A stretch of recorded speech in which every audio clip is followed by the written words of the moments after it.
Welcome back, everyone, to session 5 of Pandemonium. Let's kick it off with a recap. So, our crew last time, after making their way into Eteria and finding the nation at war with two sides, the loyalists and imperialists, splitting the great empire in two, and kind of finding the people affected by this, finding refugee camps, people who are trying to flee the nation but can't.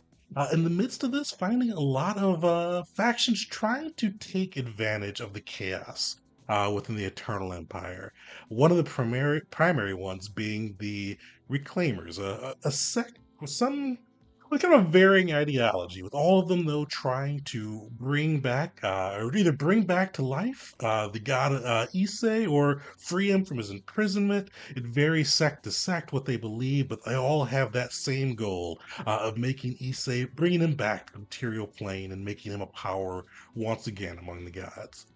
With that, though, they found that these reclaimers were stationing themselves. There's three sects of them stationing themselves along the River Rhea.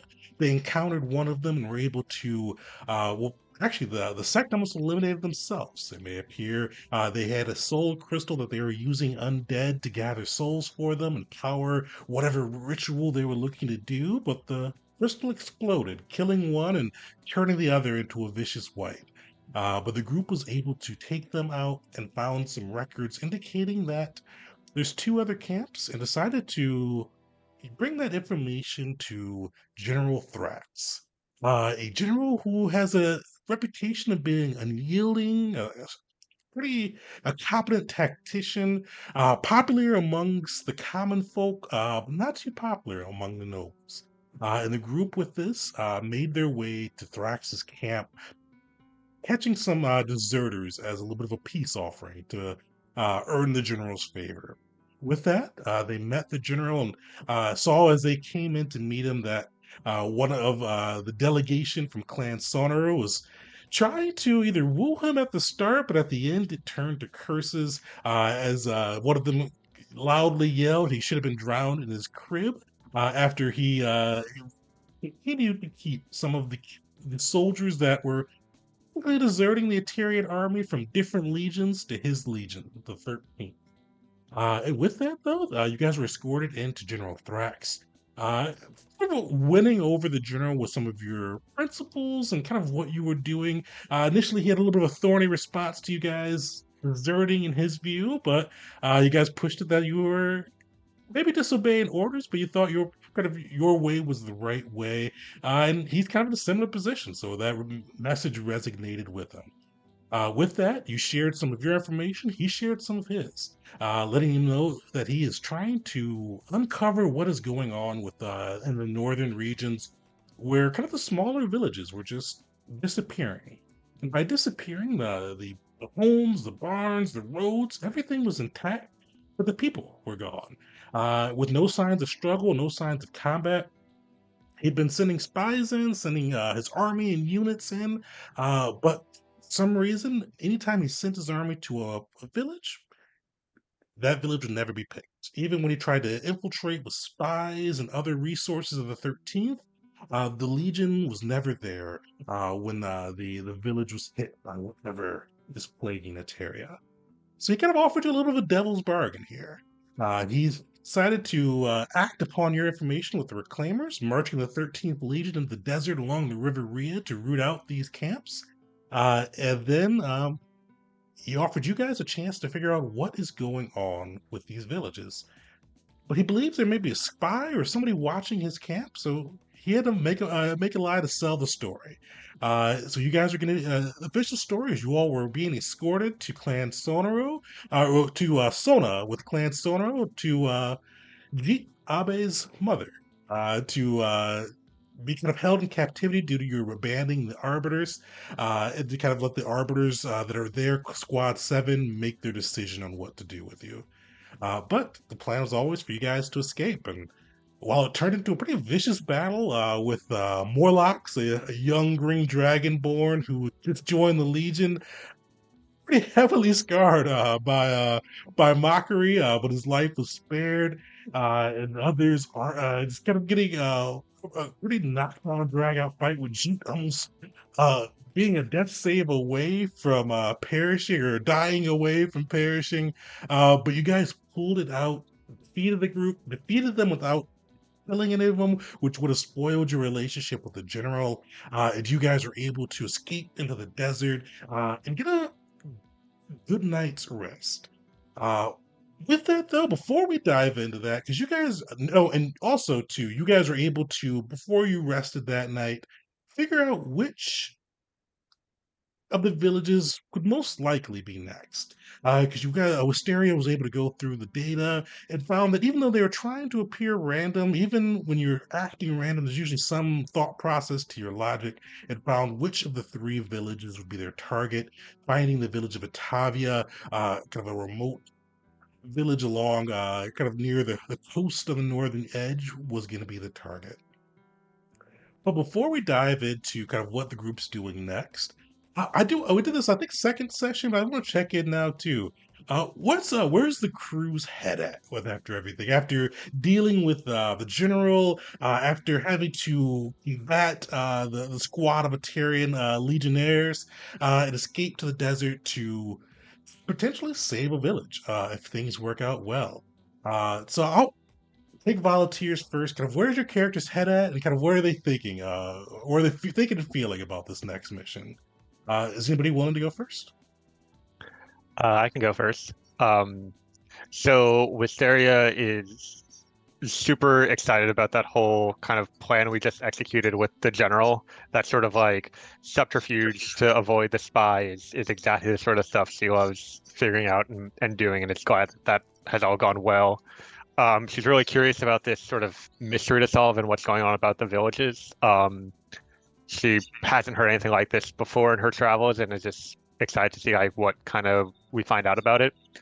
But there's also some more mundane matters on her mind. She's definitely concerned about the low ammunition in her crossbow and might have to switch back to the more mundane one if we don't have some time to craft some new arrows soon. And just, that's the sort of stuff she just worries about all the time for various reasons. But she's also was definitely concerned seeing Jeet go down in that last battle and is starting to get frightened that something like that might happen to her in the future if she's not careful. Yeah. Nice. Does anybody want to go next? Yeah. Sure. All right. You go ahead. Jeet is very shaken, as you can imagine. That was way too close of a call. And I think instead of spiraling, he's just going back to his focus, his like meditations and his exercises from like martial exercises that he learned from the monastery, and is telling himself that the rumors about him he should know are not necessarily the truth about him. So let's just focus on the here and now, and not lose track of all of the things that he has learned to keep himself alive.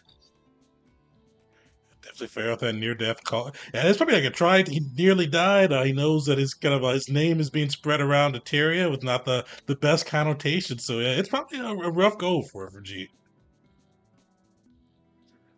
All right, Will, you're up next.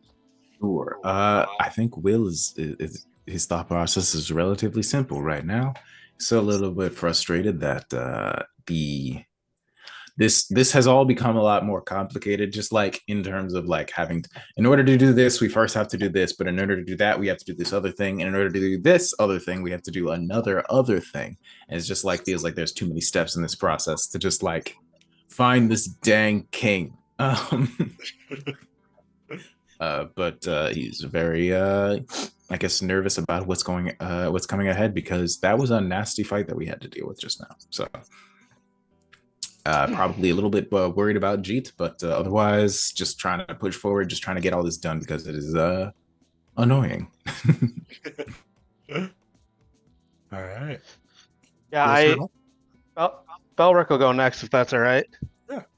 Yeah. I think I would. I mean, really echoing what where Will is here. I think they're kind of on the same page, right? Like, I think the word I would use would be like anxious or uneasy. Belric is feeling like he set out to be on these adventures and it was very adventurous, but then like now they've hit some snags, right? Like they saw Jeet go down, like he's starting to realize like, oh, this is a little bit bigger. I've gotten myself into something that's consequential. So yeah, he's starting to realize like, oh, this is real, right? And yeah, so his free adventurous spirit that he had initially is starting to get a little bit thwarted, and he's becoming a little bit more uneasy. So. Nice. All right. Last but not least, Mockery. How's he feeling, especially after that dust up with Morlock? Honestly, Mockery he's not feeling great. He wants to be very happy about what the Gavel's doing right now. The fact that the general trusts him with such a huge monumental task, the fact that he pulled off that plan without a hitch, that the general agreed to a duel with Mockery if they get this right. The fact that he's traveling with someone like Wisteria, so he has no doubt that whatever's wrong with this village, they'll be able to identify and just get that cleared up. He's got no worry about what's actually happening in the mission. But what happened with those soldiers that were escorting the Gavel, that's weighing heavily on his mind. He feels a little bad about Moloch. Honestly, because Mockery played into his own rumors a little bit. And what he was doing wasn't fake at all, and that kind of rubs him the wrong way. And on top of that, he got so tunnel visioned in his duel with Moloch and fighting that spell sword, he wasn't there for Jeet when Jeet went down. He got over to him in time, but he kind of blames himself for not doing enough, and thus Jeet genuinely was nearing the cusps of meeting his god. An honor to be sure, but his time is not done yet, and Mockery feels genuinely ashamed, and he feels undisciplined at the moment. Nice. But Mockery's not the last one. I'm gonna throw this back at you, Tegan. How's our little kobold friend doing? Yeah, Belric. Not Belric. Beshnet. Beshnet is out there. Like he hung back as you guys kind of broke free from the Tyrian guard, but he is he's in a similar boat as Jeet. You see that he is worried about his name being Terry as well, his name being slandered across the country. But where Jeet's kind of taken in stoic silence, Belric is just Beshet's complaining. Beshet is just like in the harbor, as they say, hang with Quad 10, they say. Now I'm a deserter as well as an enemy of the state. Worse to worse to worse. But follow along. I can follow along, and the arbors of the gavels, as they call themselves now. He's saying it like he's saying it under his breath. Like he's saying it loud enough that you have to. He has to be aware that you all can hear this just stream of consciousness complaining as he's like hauling some of you guys' stuff across the desert waste. You know what? Mockery's gonna react to that if that's all right.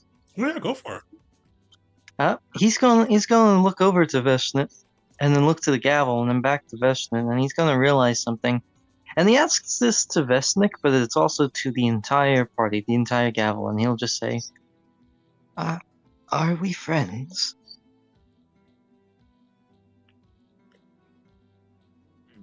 Bashnet kind of he looks off guard on that side, like he saw you spin around, it's up, but he kind of stood a little straighter. He put his chin up, like he was ready for you, to take a swing at him, but to start an argument with him. But you see, as he said that, you see the kobold just kind of jaw falls, and Bashnet goes, "Huh? Are we friends? I apologize. I've never really met anyone who would choose another over gold or the masters, so it's a bit of a new concept to me. But you, all of you, seem to stand by each other. even through the most desolate of times. Even I rarely bring it up myself, but we each have a very colorful past. A very colorful past. So are we friends? Well, Oh, go ahead, Mr. well, let's look at the facts. We spend more than a majority of our time with each other. Our skills complement each other quite nicely. We seem to relatively enjoy each other's presence, at least all of us. I kind of say glaring at Beshnet. And I certainly feel safer traveling with this group. Are there any other qualifications I'm missing? I don't know. I do not think of us as friends. I mean, different for Wisteria and myself, but I think we are a troop. I think we are disciplined. That's why we don't leave each other's sides when someone else is in danger. Like all for one, one for all. But that's just a good, disciplined troop. So which qualification should I add to my list? If we're a troop but not quite friends yet. Well, I would say, Wisteria, you are probably on the. We are possibly friends. Things take time. These things, they take time and trust and a healthy amount of inside jokes before we can call ourselves friends. She's taking notes furiously. She's kind of muttering under her breath. Okay, probably 3 months, at least 4 inside jokes should be adequate. Mockery will kind of nods to both of them, kind of muttering to Wisteria, "Send me a copy of that." But we'll look to Belric, Will, and Veshnet. Just kind of see their responses to it. That sigh was Will. That wasn't me. That wasn't just me. Will is gonna look at Mockery and say, "Mockery, I have an ancient ancestor of mine constantly in my head telling me that I should either attempt to smite you or run away most of the time that you speak. And yet I have stayed because I find you to be, if a little, what's the word? Zealous. You have proven yourself to be nothing but honorable and both capable and friendly. So he looks like he's like struggling to speak right now. Well, at the very least, I am happy to have you in this squad. Let's say that. He's a single bead of sweat goes down the side of his head. It's also like 100 degrees out here, probably because we're in the middle of the desert. So even at night, yeah, even it's cooling down, but still, sand is still hot. Yeah. Belric his response will be relatively simple. I mean, will take kind of like, he'll take his out of his canister or out of his backpack, he'll take a swig of alcohol out and just look and turn towards Bear, and he'll say, "Bear is my friend." And then he'll kind of give a smile over to Mockery and hand him a jug if he wants to take a swig of alcohol. Mockery would absolutely. What's Belric's drink? Liquor of choice, we should say. I mean, something stout, right? He's a dwarf. Yeah, so I'm assuming like probably like maybe like a rum or a dark alcohol. I was thinking like the stout. If you had beer or stout, like Yeah. the Dawson's like really like their scotch is very popular. If that's the way he goes, but I like it. Let's do a dozen scotch. A scotch in a water skin is like a crazy image to me. He's got bottles of alcohol with us. So, like, I think, how many Okay. bottles does Belric have? I'm down. Well, we had a keg for a little while, but I think that's Still have gone. the keg. Yeah, with I think Yeah, Bear is carrying a keg. yeah. So, yeah, we can just pour right from the keg. But yeah, he's got a few bottles left at least. Yeah. And now, Veshnik. Veshnik kind of like looks around, and you saw kind of he nodded at two people's statements. Particularly, he gave like a small nod to Asteria's, and then like a pretty like hearty nod to Jeets, especially the troop part. And Veshnik will go, "Not friends, pack. We're a pack. My arbiter said we had to stick together, and I won't abandon you. We have to stick together. Uh, you all trying to do good, run your name through dirt and mud, go where people don't tell you to go, but you're trying." Belric will toss. Yeah, Belric's gonna toss the bottle over to him to see if he'll take a swig. Vested actually does take like a pretty hearty swig, like see a little Yeah. cornball kind of like lifted up, the bottle big in his hand. He takes a hefty swig. All right, Belric will cheer him on, give him a big smile. And Mockery will nod to all of this. A slight smile on his face, and he'll say, Gavel of Evastera. We'll stay together no matter how terrible our name becomes. I know I'll look after all of you. Let's That's get the this plan. done together. That should And actually he'll does have raise a- a glass. He does under his breath go, "Arbiters," and take the swig.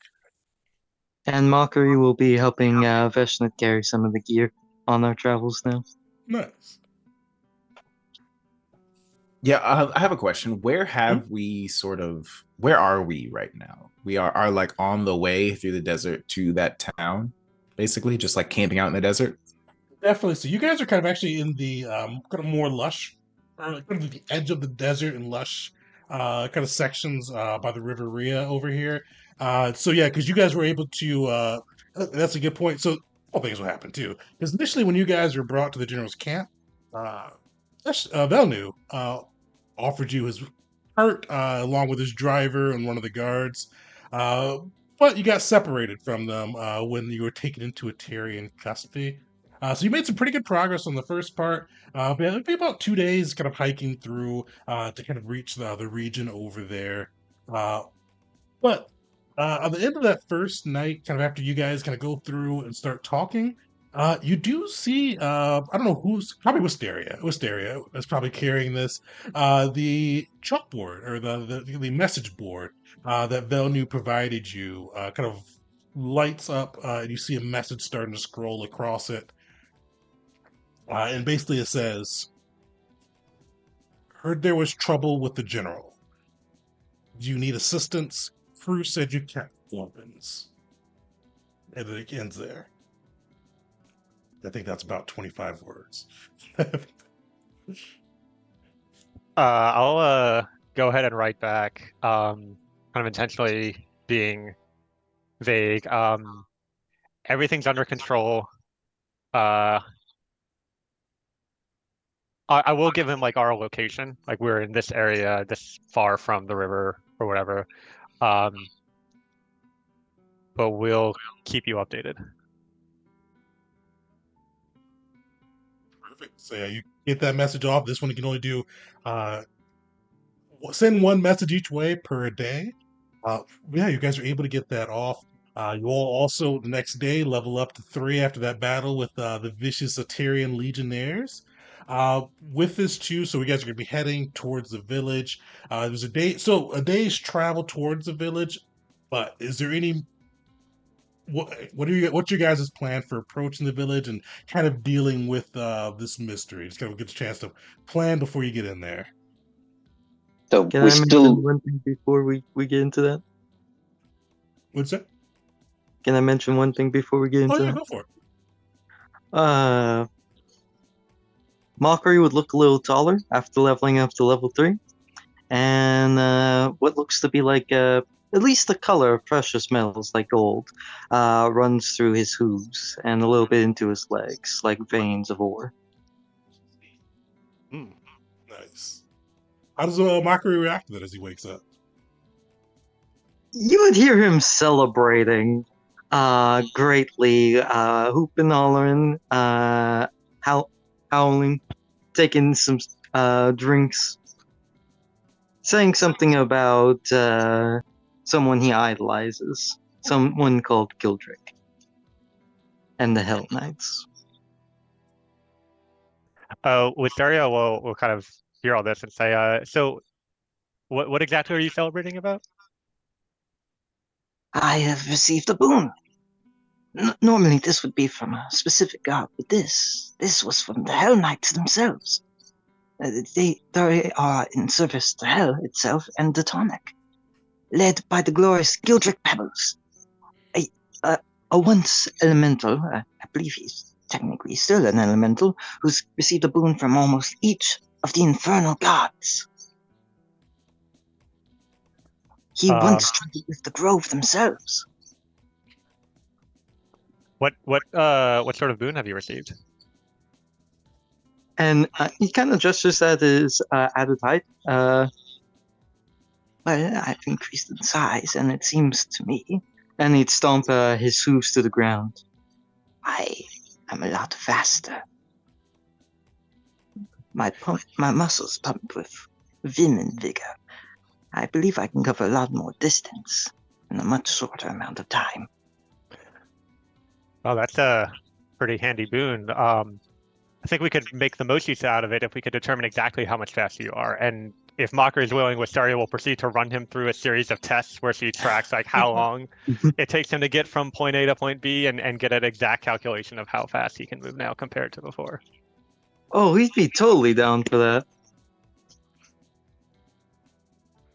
As he's watching the two of them like basically like doing laps out in the desert, Will's just gonna like take a look over at Belric and just be like, you know, I think you just might be the only normal person here. I'll give Will a nod and a smile there too. Kind of rolling my eyes at those guys as they're as we look at them just sprinting and one of them's taking notes.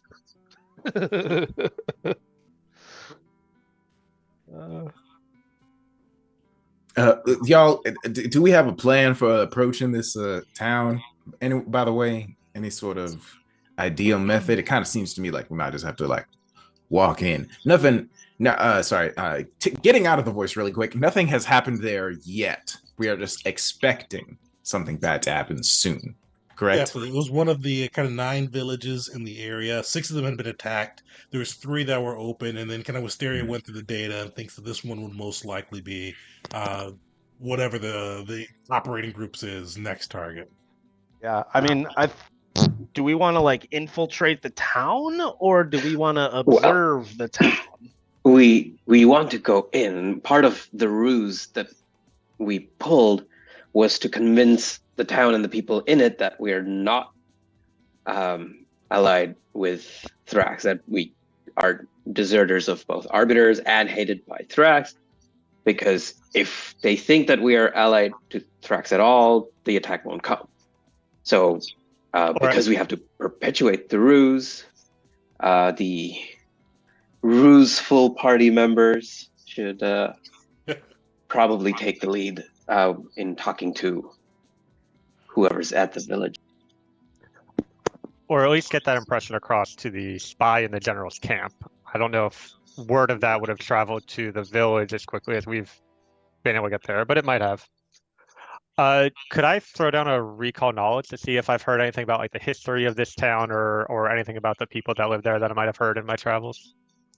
It's gonna be it's a small fishing village, so it'll be pretty hard check, but definitely. Alrighty. You know what? I would also like to try to attempt. Oh yeah, go for it. that check. So I do have friends from a few different places in Yeah. Ontario. So that would be what society? Society. You're back.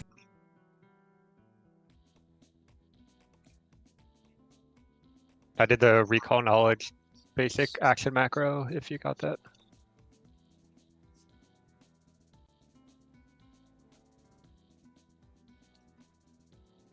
Perfect. So both of you guys know a bit here. So G, you definitely know a small fishing village, uh, less than about 200 people.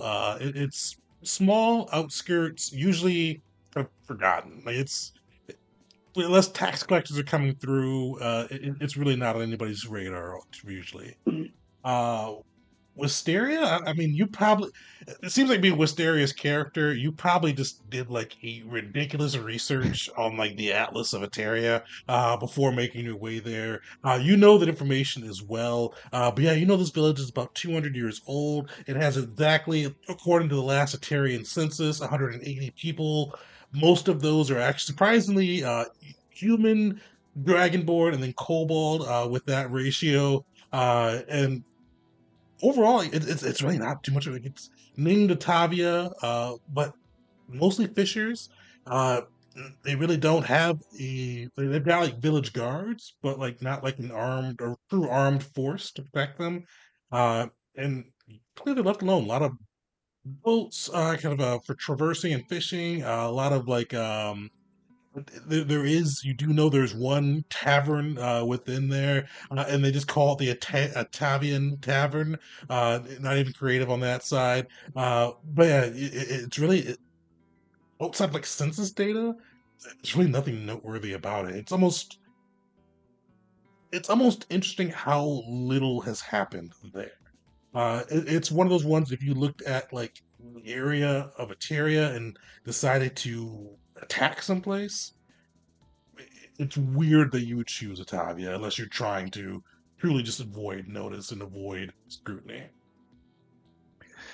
Yes, I'll share all that with the party and say, okay, so whatever sort of attack is going to happen here, it'll either come from within if they've already planted a person or some sort of magical device or something, or they'll come from outside. So I think we want to try to keep, it's a small town, so we should pretty easily be able to keep an eye on the perimeter, at least from the main roads. While we're here until things start happening, but we should also do some investigation in the town itself and ask around to find out any clues that might lead to what's going on here. All right, I can do that. Do we know approximately from Thrax or just like how many towns have disappeared? Like, 6 so when- far. 6 have disappeared. And like when we say disappear, like people there disappear, right? Yeah. Just people. He did mention, and that's kind of what his argument was for prioritizing this. It's been 6 villages, but it's been 1,000 people. Kind of these like little, kind of bitty villages they've been kind of swallowing. There's up not like ones. blood, right? Like it's not like there's been any sort of massacre. We're just like, yeah, okay. Yeah, no I mean- blood, like no like even like broken doors or Mhm. windows. It's the town itself. The towns look like they look like people are just like gone away somewhere. Like it doesn't look like there's been an assault. You don't even see like signs like and the general would mention this. You don't even see like signs where people were trying to defend or barricade or anything like that. It just looks abandoned. Do we have any information about like, was it just like people? Were there animals left behind, or were animals taken away too? Were there things like, did they exploring one of these towns find like some freshly cooked food that was like halfway eaten, or was it like a immediate vanish, or any clues along those lines? So Thrax would have given you that information. Yeah, so animals still there. Horses, cows, like valuable livestock still there. Yeah, then you do. He would have mentioned too that there's like drinks on the counter, half-eaten food. Uh, some areas still had like lanterns, kind of still burning. If depending on the time they still came and check on them. It doesn't look like it was planned exit. We would have also mentioned too that there were cases where some valuables were still there, but the villages, even though the villages aren't going to be usually hefty depositories of gold and silver, they were light on gold and silver. I think they've been picked over on that front a little bit. Well, I imagine folk will be a little bit, well, more than a little bit frightened, considering that they might think that they could be next at any time. Think maybe I could ask around, find out what what's going on in the town, see if anybody has any suspicions of if they've seen anything unusual lately. Has any weird patterns going on? Because whatever's happening, it sounds like it's happening quick. So Is it a good idea to be open about our suspicions? Well, for all they know, I am just a simple traveler passing through who has heard about all the terrible things befalling all the nearby cities and villages. So, I don't think it would be all that unusual, especially considering it's unlikely that they've already heard about us specifically. All right. Wait, you should mention that we are looking for those. Shoot, I forgot the name of them. The people trying to resurrect Isai. Reclaimers? The Reclaimers? Alright, I did have it then. You should tell them we're more so interested in the Reclaimers. That's what we think is happening. Something to do with them. Just to Could be. throw out if there is a spy that's actually still here. Not a bad idea. All right. Well, I'm gonna go ask around. I don't know if this would be a better thing for all of us to do, or if it's something that Will would be better off going on. Is this a montage situation, or is this a specific? You guys are still a day away from the village, too. Okay, so never mind. That's the plan, anyway. So, anyway, that's the plan when we do get there, which I know we have not yet arrived. Because I can see the world around me. We live in a world of magic and wonder that definitely is real and does not only exist in the minds of a group of people sitting at an online table. Like a fishing line? Yes, there's a series of. I've heard some descriptions of the universe as though there's a series of strings or lines all intertwining with each other whose vibrations create the world, something like that. It's a very esoteric form of understanding of the world. I didn't really understand all of it myself. World is animated by fire. That is all that one needs to know. Your guess is as good as mine. Onward! And we continue walking. Perfect. As you guys are kind of making your way through, Wisteria, you do see another message come through from Velnu. It basically asks, pursuing another mission? Maybe I could be of assistance, please? Remember he writes it like really nicely, like you see it kind of like cursive, and he basically says, please remember the terms of our deal. And kind of signs off.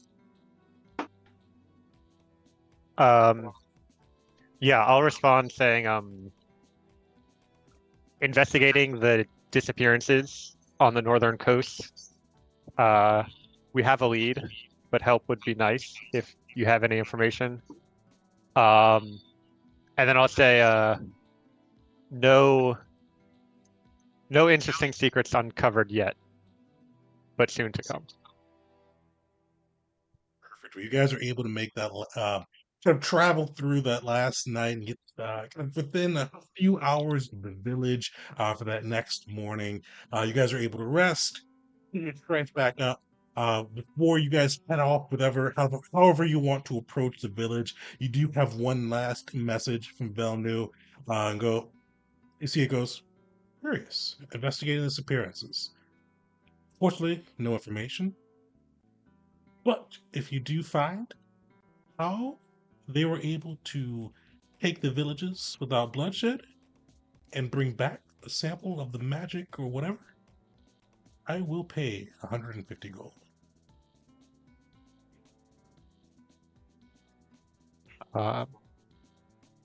Appreciate the offer and looking forward to getting you that information as soon as we receive it ourselves. Perfect. So you max out your messages there. So is Will kind of what are you guys thinking? Is Will kind of going in trying to gather some information in the town, or is the group going in as a whole? How are you guys planning? Yeah, I was just wondering if this is a split up and look for clues kind of situation, or if you think we should all stick together. That's a good question. That's a good question. Yeah.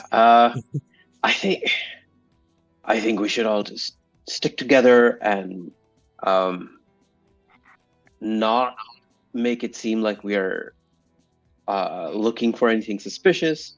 Try to be as normal, perhaps even pretend that we are hiding from Thrax, and then just let whatever's going to happen, and that's when we react. And as long as we're all together when the thing that happens to the villages happens, we should be able to get out of it. I will say that as a player, I'm not fully down with Jeet's plan, but he is proposing a very reactive approach, which I think he thinks is the wisest approach. Mockery will actually bring up something. I have two things. Firstly, I do think we should split up. I believe that would seem more natural, and well, one of us could get a better look at whatever causes it, if we can get a look at it, if there's anything to look at. And my second thing is, this reminds me of something, of legends of old. People being ferried away. In the grove, legend from 1,000 years ago, there was a member called Flynn who'd use the realm of shadows to ferry people who were looked down upon, such as tieflings. I wonder if something similar is afoot. Maybe not the realm of shadows, but someone using some kind of magic to send them to another plane. Food for thought. You know, I almost hope that's the case, because it's possible that all of these folks have been killed outright. So I suppose the best case scenario is that they're being sent somewhere else. But that's why I'm eager to find out exactly what's going on. See if we can find anything unusual. I'm thinking if we split up, we will A, be able to cover more ground, and also B, we will be less conspicuous. He just looks around at the group. We make a very interesting looking troop, very memorable, I would say. So if we split up, at least we still are a colorful cast of characters, but at the very least, if we're split up, we're less memorable. Should we at least go in pairs? Or completely split up? I think maybe we split up, search around. I say maybe meet back up in about 3 hours or so. That might give us enough time to go searching around the town, find out some information. Meet back up in 3 hours. Sound good to y'all? I'll volunteer to search at the tavern. Mockery would, his head would snap over like, damn, he already took it.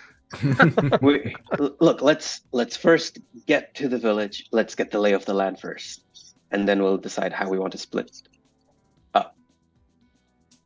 And if anything drastic happens while we're split up, you all have a signal whistle, right? You saw that on the list that I posted of things to buy, and everyone grabbed one of those while we were in town, right? I got mine. Jeep probably raises up his signal whistle. Oh. Well, now it becomes a question of Ryan forgot about this, but do we think Will forgot about this? I think it's funnier if Will forgot to get a whistle, but is that advisable? I feel like I think G and Wisteria are the only two that have a whistle, so it definitely flows. As quartermaster, Jeet might have procured a whistle for everyone. Maybe. He did not. Yeah, Belric would not have one. Mockery will obviously lie. I spent my gold on liquor, which is a half-truth, but in reality, it's clear that as a Knoll, he probably does not like the whistle. Oh, cool. Yeah. Upon seeing that the others don't have their whistle, now is when G makes the note. Okay, do not rely on them to read Visteria's notes. Actually, buy them the whistle and other stuff. I do have the message spell, so that is not perhaps as long range as a whistle's blow might be, but it can be used to communicate semi-long distances. And I think it's longer range for me because I'm a special boy. Yeah. I think for you it might actually be longer than the signal whistle range. It's 120 feet. I don't know how long a signal whistle is supposed to work, but So did you two buy anything off of the list I provided? What did you do with all the gold that we found in the tower? Will was sort of like point down at his clothing, which has changed dramatically since we first started the adventure. Mostly, I've been saving it in case of the need of a heavy purchase, perhaps. You know, never know what you're gonna need.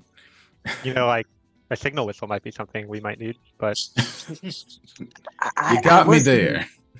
I was going to buy those items, but I wanted to gamble at the general's camp first.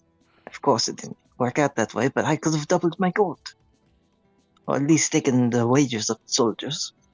Right. you do know that the probabilities of most gambling games are not in your favor, Mockery. Mockery actually gives us Wisteria a slightly hard look as he just says, I grew up in the Temple of Makesh.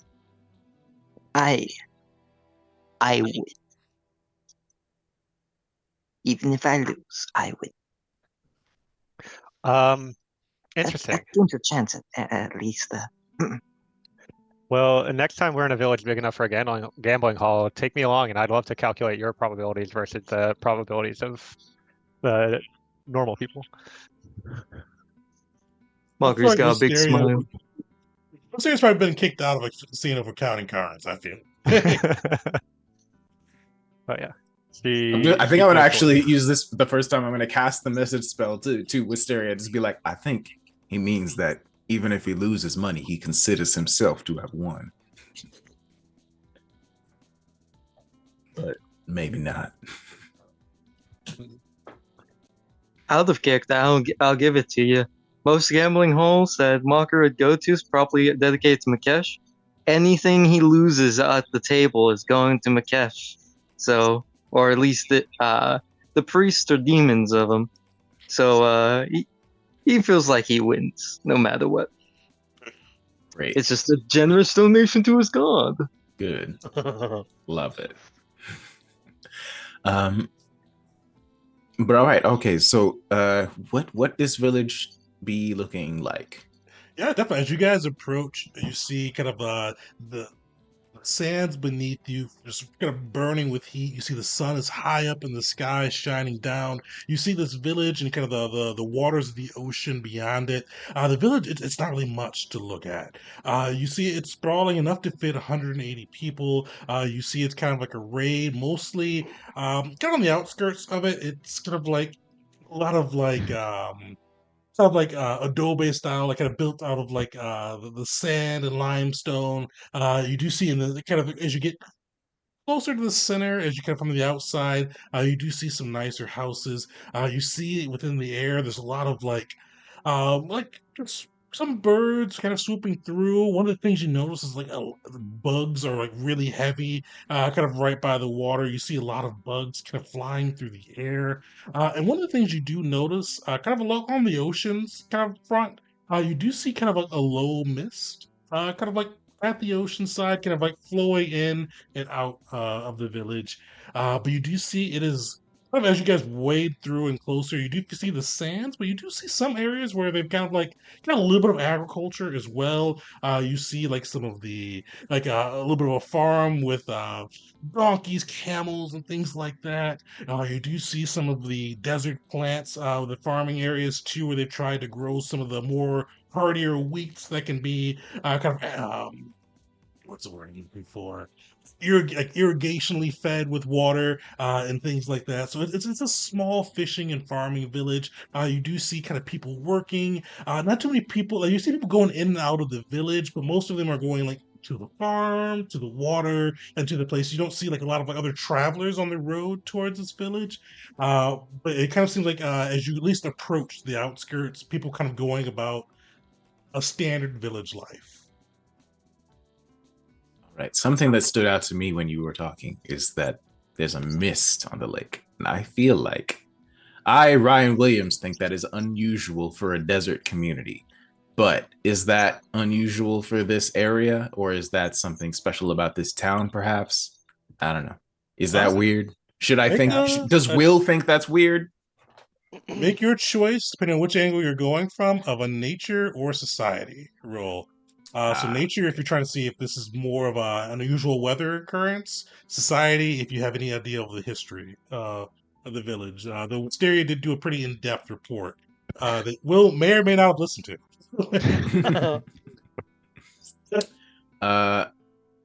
I, as much as I would love to roll society because that is my higher stat, just thinking about this realistically, I think nature is going to make more sense because he doesn't know anything about this town.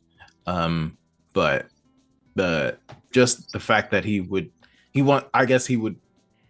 what he's trying to assess is like whether like a mist, over the water in a desert community is unusual. So I'm going to roll nature and hope that the goodwill from choosing the worst stat is gonna earn me some points down the road. All right, I'm rolling nature. Sure, I probably should have made it a secret check now that I've thought about it for more than a second, but there we go. No worries. Unfortunately, this Will's probably not one for studying meteorological occurrences. Looking through it, you see it's a little unusual, but I mean, you're not really sure if the kind of a mist in a desert seems weird, but it is over the water, so it kind of strikes you as an oddity, but not something that's out of the norm from your experience. All right. Well, what do you say, y'all? Do we want to go and see if we can ask around, look for clues, see if we can find anything unusual, see if anything in here looks strange? Will and Mockery and Wisteria, how do you think we should introduce ourselves? Mockery's already gone. Where the hell? So I was thinking maybe we should split up and like just be ourselves for the most part, rather than be an organized group, because like I said, we don't know, we're not supposed to be working for anyone in particular, and we want to appear inconspicuous. If we want to be 5 strangers arriving in town, then we should stagger our entrance. No, I was thinking with the severe lack of signal whistles, we should maybe do a sort of buddy system where each pair has a whistle among them, and that would also help if the attack begins and people start disappearing if it's not all at once, or depending on where they disappear to, it might be better to have people together, but still splitting up to cover a lot of ground would be very true. beneficial. Well, it seems that our friend Mockery has already begun the staggered entrance approach. Do we see him like running down the hill at all or anything like that, or is he just gone? I think it would be if Mockery could already have arrived at the village. I think it would be funny if they can see him like in the distance buying some fish. All right. How about me and now I'm just wondering, like, God, what would be the ideal split for this weird party? To not seem to both be able to gather a lot of information, but also like, not freak people out. Yeah, I mean, I think it would be, just to draw less attention, I think it would be, maybe we leave Bear and Beshnit back here to keep an eye out. And maybe, might be better to have somebody watching from afar in case the whole town disappears and we're gone and never seen again. There'll at least be somebody to report back and to say like, hey, didn't work, they all died or something. You know what I mean? Or if our adversaries approach the town from outside of it. True. What do you say? I'll tell what do you say? You kind of see Beshnet looks down and goes, didn't buy a whistle. Nobody gave me gold. All right. Beshnet not get paid? Not even 2 copper pieces? All right, how about this? Me and Wisteria will head in and ask around, and then I will. Belric, Yes. Jeet, and Mockery will stick together and do a bit of investigating on their own. Sound good to y'all? Well, I can say that Belric, Cheat, and Bear will stick together. Suppose we'll see what Mockery does. So, Just try your best. so Belric and Jeet are a pair, and then Will and Wisteria, and then Mockery's on his own, right? Sure. I think we'll try to catch up with Mockery at some Catch up point. with Mockery? But Okay. yeah, he's alone right now. But yeah, probably the three of us. All right.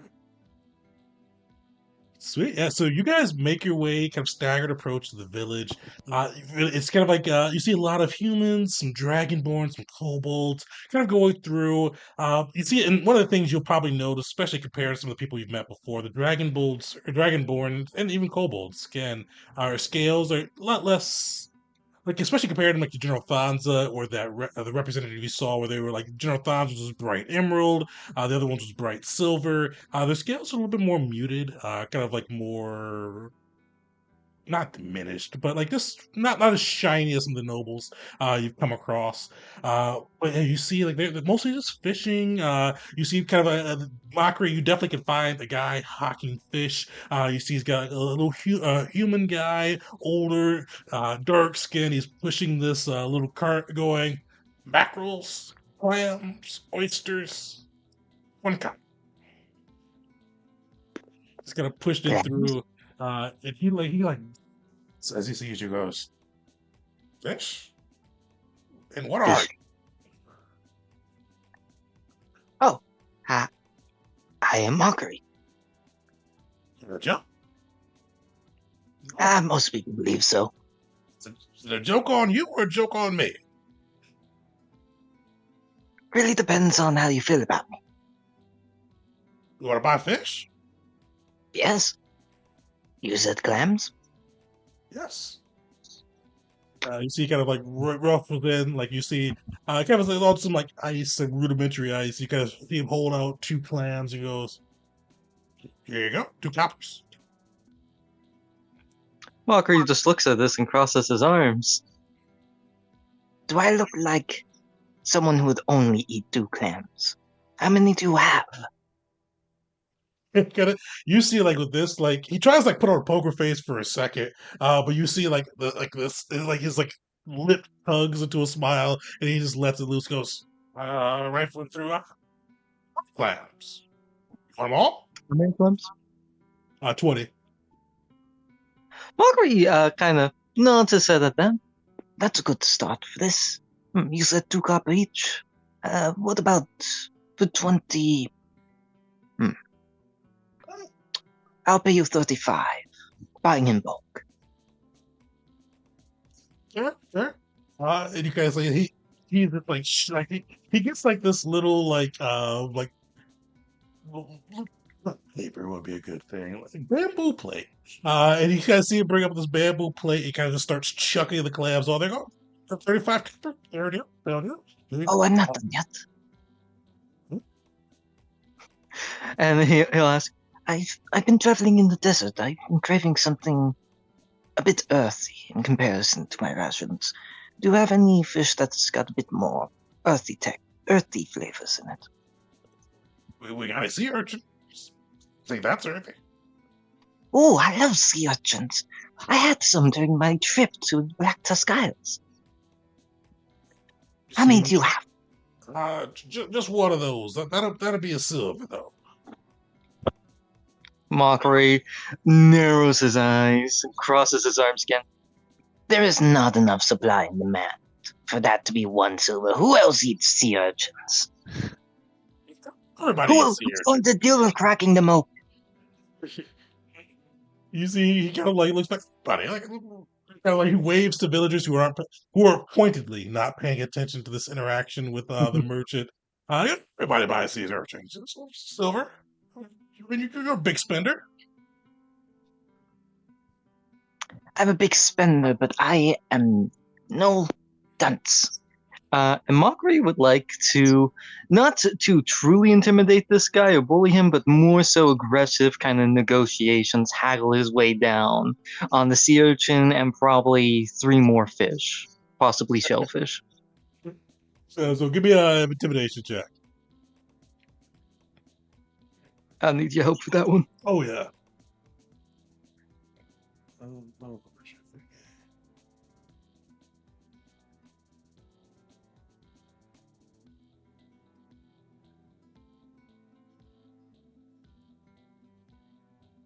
Sweet. Yeah, so you get 20. So he's a commoner, he's a fisher. So yeah, he goes, all right, we don't get outsiders and you throw around coppers. All right. 7. I'll throw in some fish for you too. Fair? Fair? 7 coppers. I'll take it. I'll take it. Thank you. Thank you greatly. What a wonderful treat. What brings a joke like you into town? He kind of shrugs as he starts to eat one of the clams raw. Really? He kind of looks left and right. I was hoping to find a church of one of my gods. Do some prayers. I've heard Zinto Z has made a bit of a comeback here. You see with that, like, he was smiling, his face kind of falls, goes, we don't worship those type of gods here. We got a little shrine, points up there to Senso. We got a little bit of a bigger shrine in the middle of the village to Nar. Well, I mean, people don't visit too often, but there's a really nice one too for Thana. Those type of gods, infernal gods. You see him spit. I don't like those types around here. And as he spits too, you see him slap his neck. You see him like slap this bug on his neck. He goes, vicious. But yeah, enough of those gods. If you want to pray to a proper god, there you go. Where did that bug come from? I don't know. They've been foul wind or something. I don't know. They've been all over today. I've been flying them food. I've been swatting them away. Ah, the travel was mostly free of pests such as that. I do not look forward to having to take those out of my scales and fur. I don't envy you those scales. Yes. Is there any place I can go for a natural remedy for that? As Mockery will just continue with almost a casual conversation as he both A tries to find possible herbalist in town, and B starts eating some shellfish. You're able to chow down. There's no herbalist, but he would recommend the Atavia Tavern to kind of take care of your woes. Yeah, we'll flip over. So either Will and Wisteria or Jeet and Belric. What are you guys doing? Well, I will want his approach is gonna be to just like play the role of just like a traveler who has heard of terrible things happen in town, and I just want to be like, wow, there's been real scary stuff happening lately. Have y'all what have you seen any signs of anything unusual lately? It's terrible what's been happening in all the villages in the area, like that kind of situation. He's like acting like just as scared as everybody else, and like wondering like if there's any signs that he needs to be looking out for, that kind of thing. Definitely. So I kind of are you kind of like hitting like the city center, maybe the tavern, or where's Yeah. Will going? I guess probably wherever you can find a gathering of people who are just like idle, you know what I mean? Like where it may be an inn, or I don't know if this town is definitely not big enough for an inn, probably. But They do have just an where inn, but it is in the tavern. It is in the tavern. okay. It's just wherever you can find enough people just that are just hanging out, you know what I mean? Maybe it might be like some people on their break while they're at a dock from fishing. Excuse me, I don't know how to talk today. There might be just people on their break from their fishing careers and whatnot, or just wherever you can find somebody who isn't currently busy doing something. You can definitely find kind of a gathering by the piers. You see kind of a couple and like these little small, like some of them canoes, some of them just small little rowboats. And you see a gathering of them kind of like docked up and with their sailors or their pilots next to them, kind of standing on the dock, some drinking, some just kind of sitting in the boats, just kind of chatting to each other. Yeah, so you come in kind of asking about kind of like foul deeds, kind of things that are happening around the other villages. And you see kind of this one, like this little big portly kobold, like he's still very short, but he's definitely not skipped gym day on the boat. And he is going, not worried about the villages. I mean, not Tanya. I don't know anybody's radar. That's if the Imperialists or the Loyalists even know where we are. One reason the Eternal Emperor knows where we are is he's been here forever, man. May the gods find him. Uh, yeah, they're not gonna bother us. Barely got 2 gold to rub together. Really, you're not worried about like whatever's been happening in all the local villages happening here as well?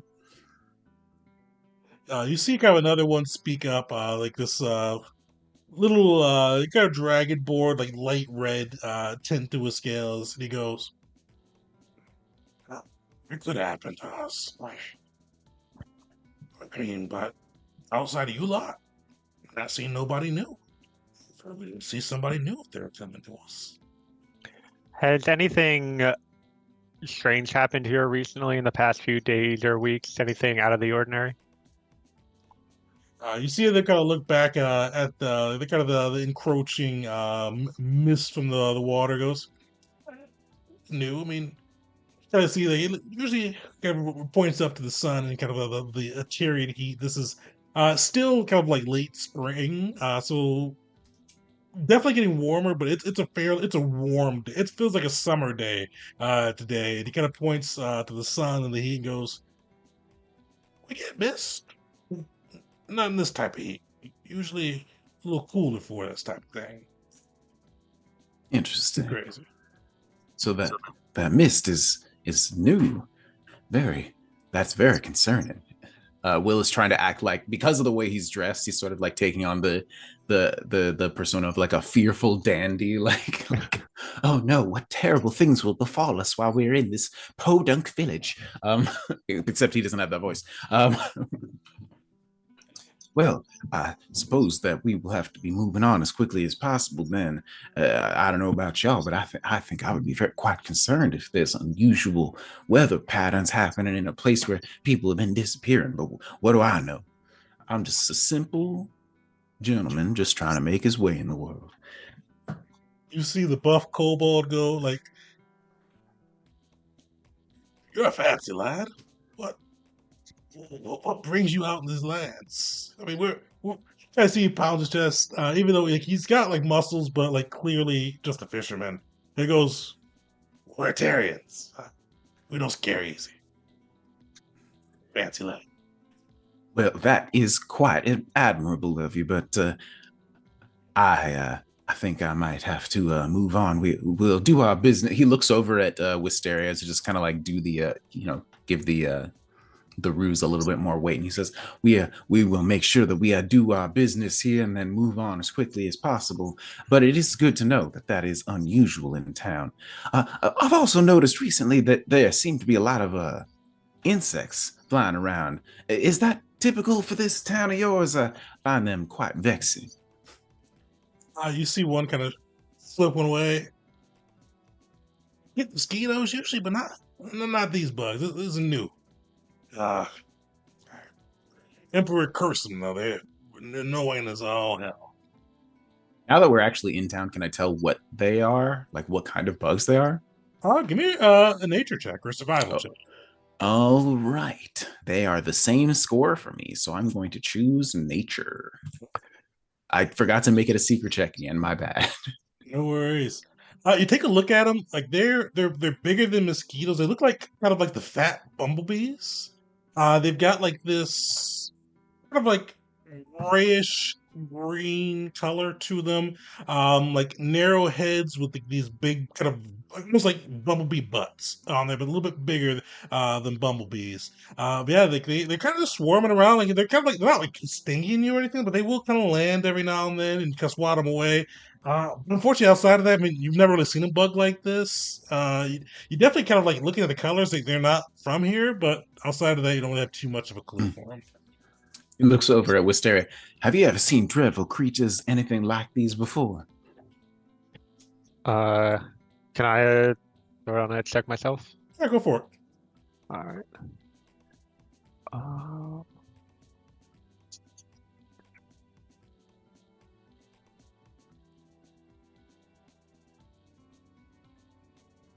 Nice.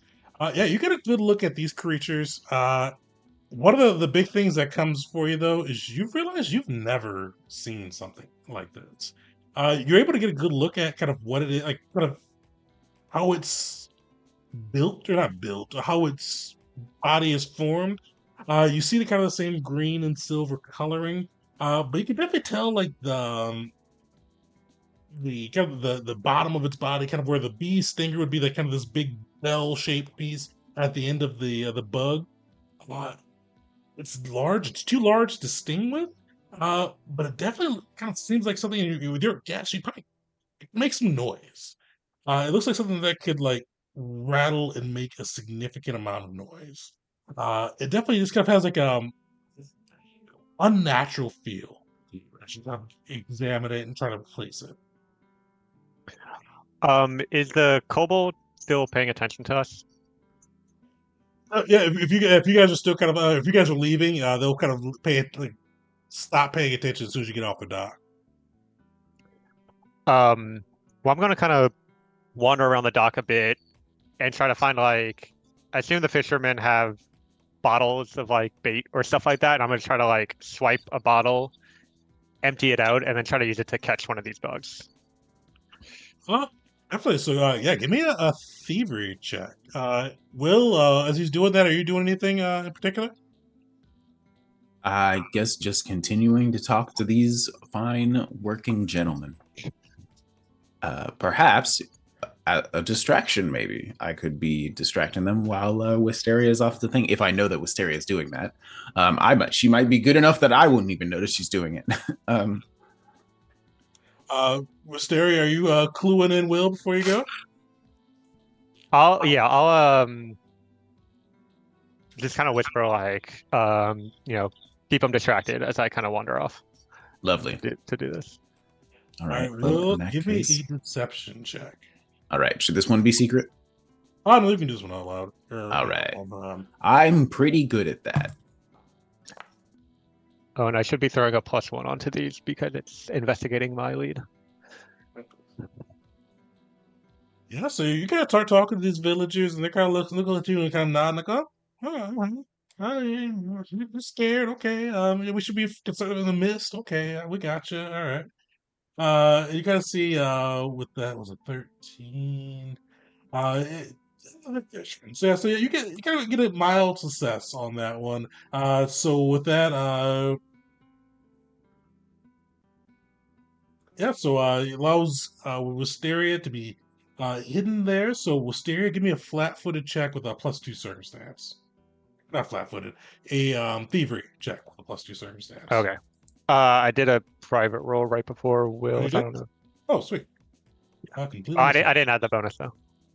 All right. Yeah. So yeah, you're able to easily palm one of the kind of a little like fisher. You got like this little like kind of like baggy kind of going through where they have like leather bag where they've kind of gone through and placed some of their fish. You're able to kind of dump out the fish, palm it, and definitely kind of grab one of the bugs within it.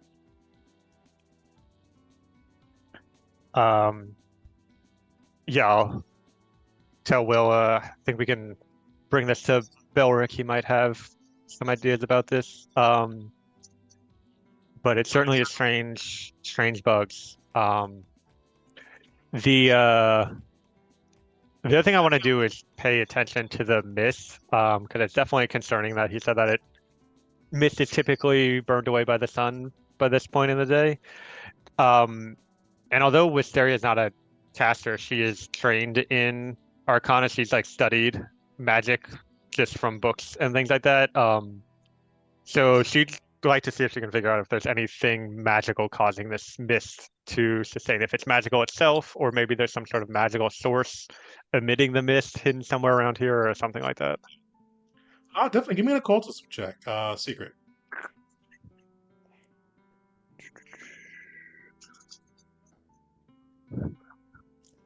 Yeah, unfortunately, this mist, like you can't tell if it has like magical inspirations, if it's just kind of a weird weather phenomena. It's kind of like between that and the bugs, it's kind of hard for you to place.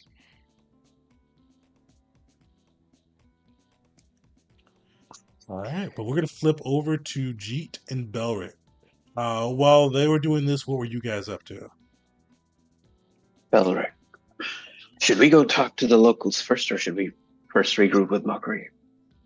I think we'll maybe look at Mockery while he's harassing this man and eating his clams, and I'll be like, maybe we should do our own thing first. You would see Mockery turn the sea urchin inside out and then eat it like that. Yeah, we would be looking from afar, and then I would just kind of give Jeet a glare, like, maybe that's not the guy we want to be with right now. It's funny because sometimes he can be the most diplomatic amongst all of us, but I don't know how. That farm over there, that wheat farm, it's similar in layout to smaller than my father's farm, but similar. So I think we can go there and just talk. Yeah, So that sounds good. you see kind of a wheat farm there. Yeah, it's kind of like it's got some rows of wheat, just kind of this hardy desert wheat that can grow without as much water. Yeah, you do see kind of an older, kind of a kobold, it's got bluish scales, kind of tending through to his crops. And he sees you all approach and goes,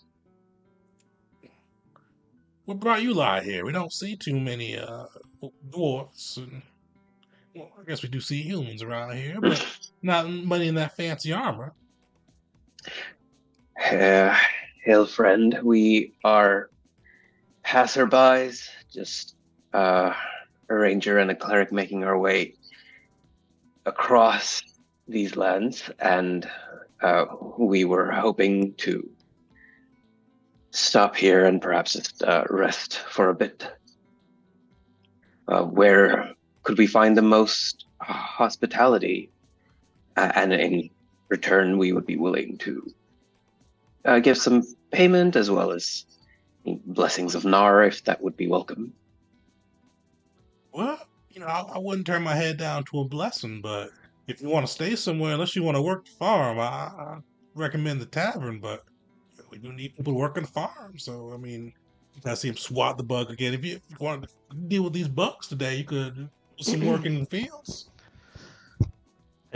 I think Belric would be quick to kind of notice the bugs, and he would pick up on that, and I think he would try to figure out what that is with a nature check.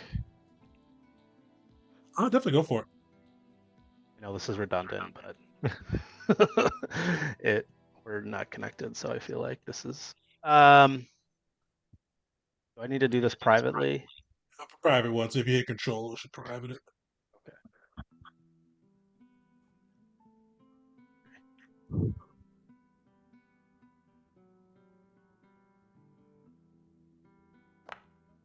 Nice. Yeah, so you take a look at the bugs. One thing you can tell for certain as you kind of take a look at these things, um, they weren't, these weren't born. These aren't natural creatures. Um, these, like, you can see the same kind of pieces the Wisteria saw, but you can definitely tell that there's not like, this wasn't a natural design. There's definitely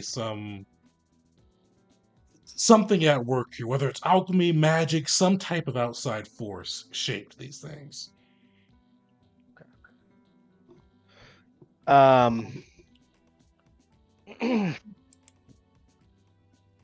We're certainly capable of tending the farm, but I mean, with all these bugs around, that seems like a nasty job. I think I'd rather be in the tavern. Oh, who would? Speaking of which, what sort of bugs are these? Like, I've never experienced anything like these before. Have you? That's my first time seeing them. Pain in the ass, but I couldn't tell you what they are. When did they show up? Have they always been around, or are they seasonal? I think today, maybe tomorrow. Not too long though. They've been here for a day or so. Yeah, I mean, it showed up. I mean, we're right off the water though, so it's not unusual for us to get weird critters. But these ones been a little bit of a pain. They don't bite; they just kind of fly at you.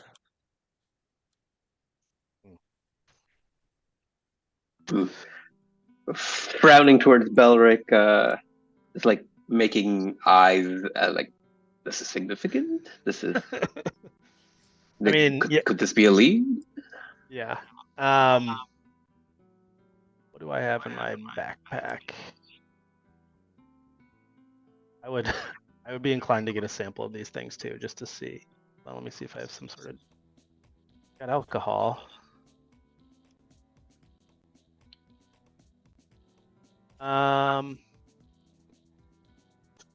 Would I be able to just like kind of cup one, and then maybe we could make our way to the tavern so I could examine it a little further?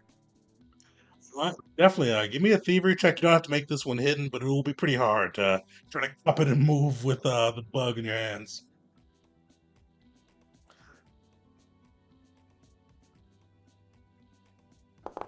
Nice. Yeah, so you are able to kind of keep it.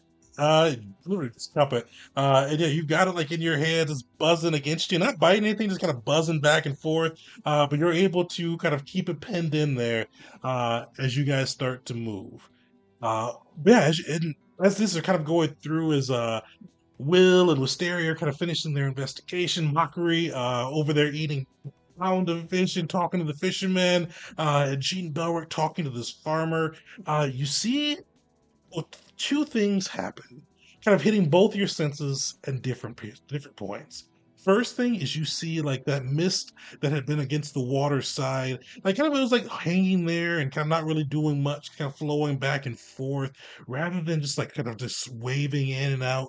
It rushes across the village, kind of covering the area within the mist. But the big thing is you see those bugs in Belric, you kind of feel it vibrating against you. Same thing for Wisteria in that leather pouch you were able to kind of swipe. You see, kind of feel and hear these creatures just vibrating, and they put out this just droning buzz. And for a moment, it's just annoying, but after a while, you kind of start to feel it just slow you down, start sapping your resolve. Everybody, give me a fortitude.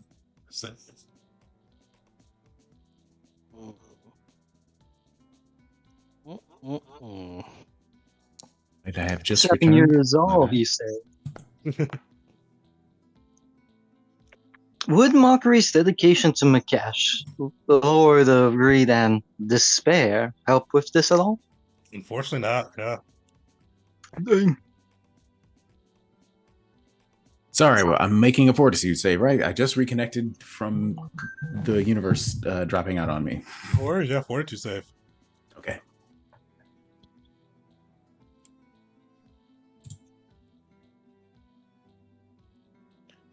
Sweet. Let me see. Is everybody in? Yeah. So as you guys go through this, Belric, Wisteria, you guys are like you feel like this buzz to like sapping your strength, but you guys are easily able to fight it off. You feel like you feel it a little bit slower, a little bit kind of drained, but you're able to easily kind of shake it off and keep kind of moving and going. Will I sorry, Belric? Tegan. Uh, I rolled a 12 there. I think you're looking at my thieveries. oh, I was looking at your thievery. Yeah, you're good. Yeah, this was Stereo. Mockery. Oh yeah, we had to roll for you, Mockery. Oh, as I kind of shake off the effect, can I put my earplugs in? Yeah, definitely. Earplugs, of course. It's on the list. I know. I know. Unfortunately, Mockery, you have the same experience as Belric, Will, Jeet. You kind of feel like this drone coming in, and you feel like your muscles kind of seizing up. You're able to keep moving, but you do feel slow. And you guys will take slow level one.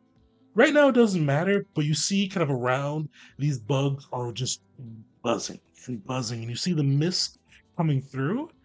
But we're going to pause and take a quick 5 minute break, and we'll come back into the second part of this session. So come back 5 minutes, and we'll get into the next part. Sounds good.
Welcome back, everyone, to part 2 of Pandemonium's 5th session.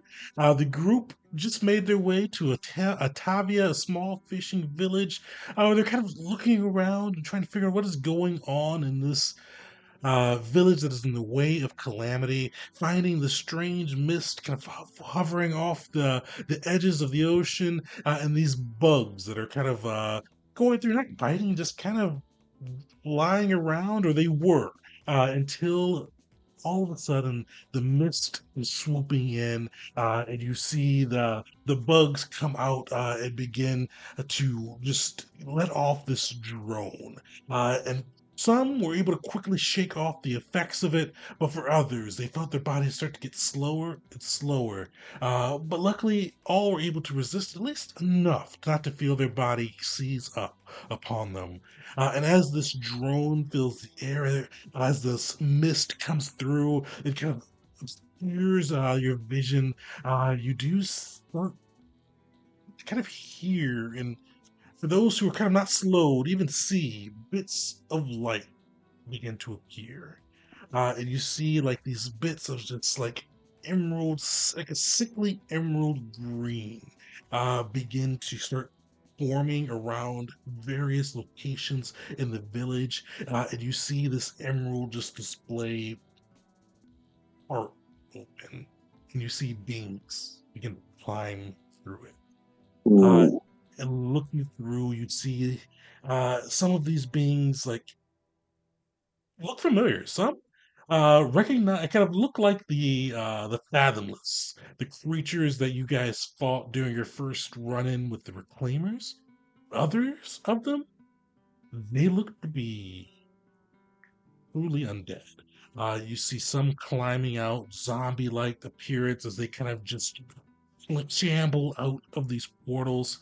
But some of them look to, while they may look undead, they don't shamble. They don't even have the determined gait of the Fathomless. They look, well, spits their flesh maybe rotting. They stride. They walk. They walk with intent, but not a predatory intent. They walk with their own purpose as they kind of emerge through these portals. And you see, looking around you as well, Wisteria, by the docks, you see these people frozen. Like the buff kobold that you were speaking to, that was kind of all about himself. You see him just like rigor mortis, frozen.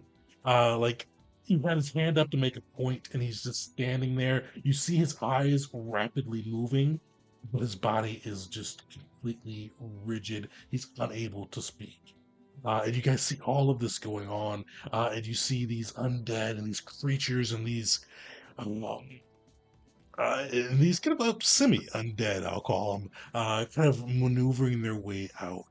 Uh, we're going to go through this group by group. Unfortunately, the technological gods got Will today, so we're going to go through without Will for this part. But we'll pick on Jeet and Belric first. Jeet, Belric, you guys are kind of by this farm. You see the farmer that you were speaking to, just completely seize up. Belric, you're a little bit slow, but you still do have one of these insects in your hand, and they are buzzing, and you hear that just droning buzz going off. You see the fog coming in. What do you guys do? I don't know. I'm gonna crush the bug that's in my hand to begin with. I'm going to turn to Jeet and say these bugs are unnatural. Nothing here is natural. We need to run.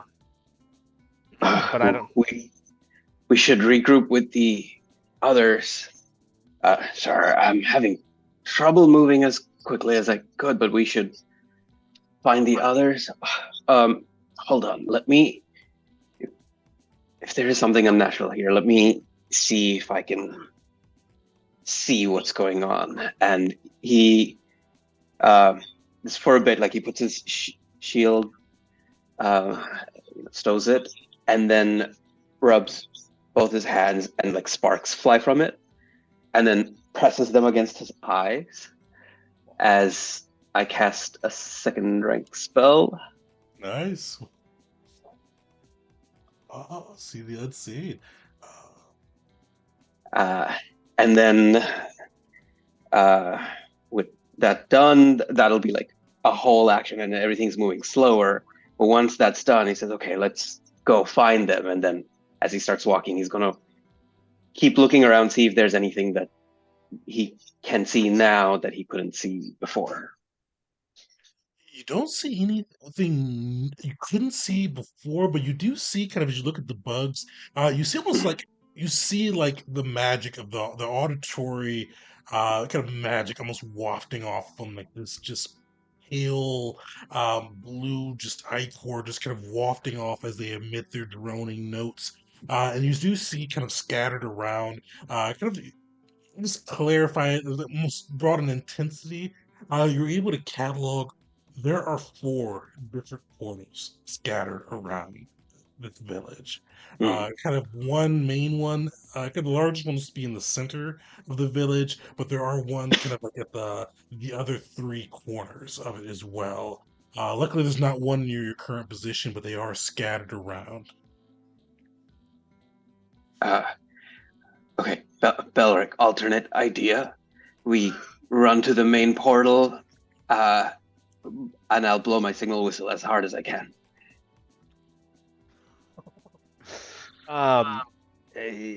Belric, having just seen like this is nothing he's ever seen before. Like the sparks in the eyes, he's like, oh my god. He's like, I'm following you. Whatever you need me to do, man. Like this is your show. So he's down for that. Okay, yeah, then that's what I do. I'll start heading over to the bigger portal, and as we start like closing the distance to it, I'll start blowing on my signal whistle. Perfect. You're able to make your way there, starting to blow on that whistle. Before we describe what you see, Mockery, I'll pick on you next. What are you doing? When Mockery sees this fog rolls in, he hears the thrum of these insects. His ears are pinned to the back of his head, and he begins to snarl. And when he sees all these half-dead things starting to crawl out of these portals, this has to do with the Reclaimers. It's obviously to do with the Reclaimers. It's using the same stuff they're using, right? You see, you see the Fathomless, one of the undead that they're using. You've seen them kind of step out of the portals. Give me a perception check, perception or occultism as you look at the Fathomless stepping out. I'll go with perception for now. Oh yeah.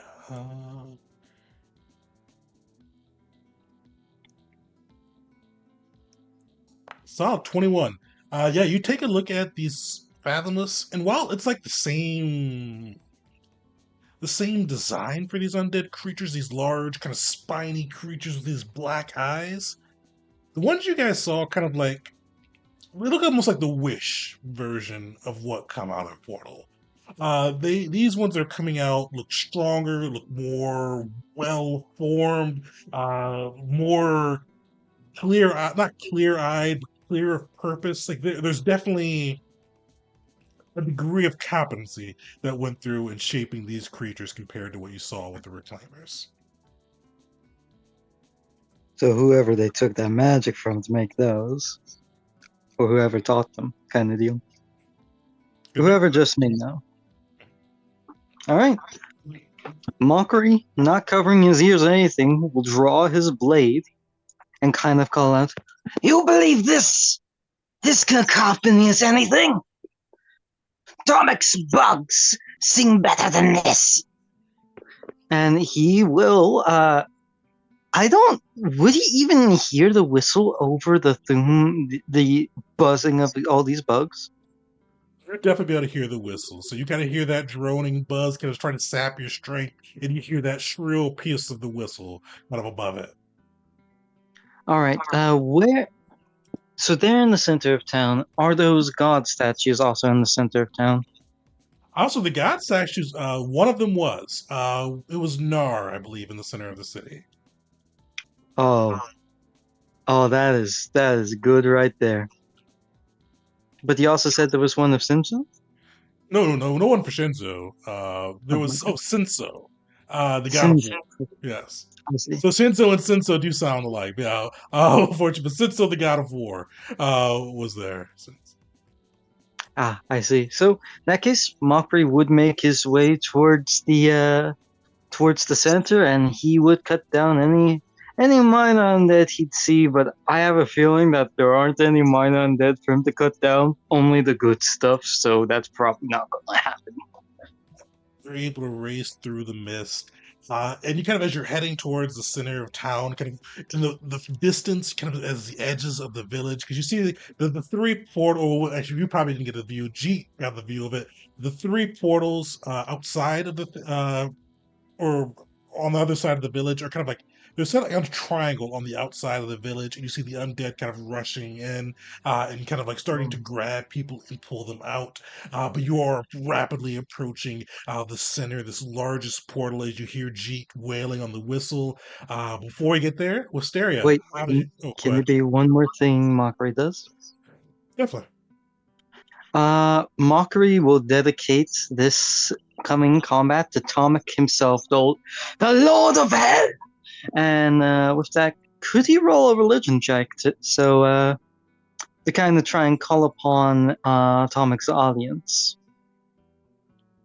I doubt it would work, but possible. Just so he sees the Gavel of Eva Stella going ham. You could definitely call out to him. I'm not going to have you roll for this one.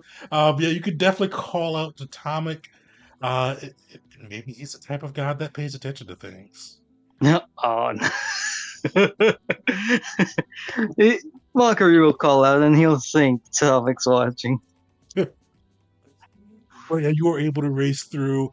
Wisteria, you're at the docks. You see, and that's what we'll say. You see Will completely frozen as these bugs drone on. You try to kind of snap him too, but unfortunately, he is just paralyzed along with the other villagers. What do you do in this instance? You hear Jeet's whistle kind of blaring from the center of the village, and kind of near your area too, because it's kind of like the three corners, but the three corners are on the land, so you don't see any other major portals outside of the one in the center of the village. Yeah, I mean, I'll try to snap Will out of it, but I'll just say to him, look, I think the best thing for you right now is if the rest of us can take out these undead before you get taken. And I assume the whistle is on like a little string. I'll put it around his neck and say, use this if you need it. And then I'll try to use the like alleyways and for cover to try to sneak my way to the main portal, preparing for a fight. Perfect. You guys all arrive. You and Belric arrive a little bit sooner, and the thing that you come across is you kind of well, three things stand out to you in kind of vivid detail. You see this just whirling green vortex of a portal, and you see that they have placed on it this wagon, and you see Dragonborn, two humans, just kind of loaded up into this wagon. You see the portal slowly starting to consume them. But the other thing that probably grabs your eye, you see one creature and two beings. You see two of these people, pale skin, like skin that looks like they haven't seen the sun. They just don't have a heart eating it up. And you see one of them top the roof with the bow in her hand. Looks to be her heritage or ancestry is elven, but you do even see like part of her face is kind of sloughed off. But she's got a keen look in her eyes and her hands on her bows. But the one that probably really kind of draws you is this human man on the ground. Same pale skin, but you do see um, bits of gold along like the boots, like almost like sand flecks of gold that cling to his boots. You see he's wearing this black robe. Uh, and anybody that's proficient in society Give me a check. Belric, you can give me one as well, even if you're not.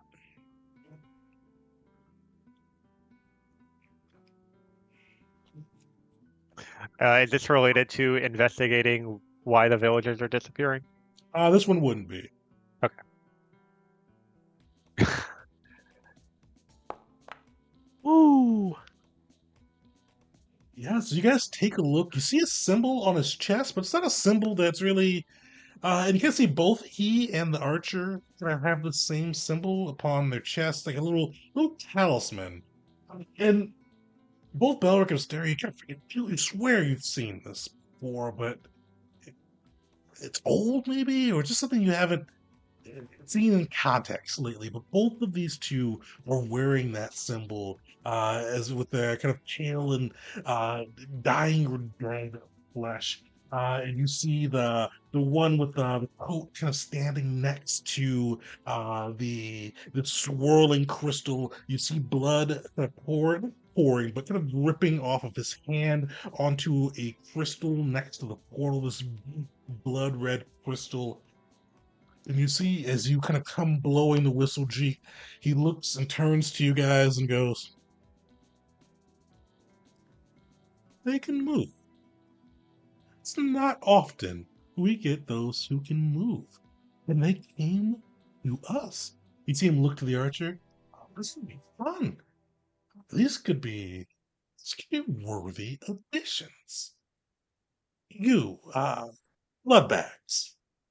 What are your names? We must know before we take you."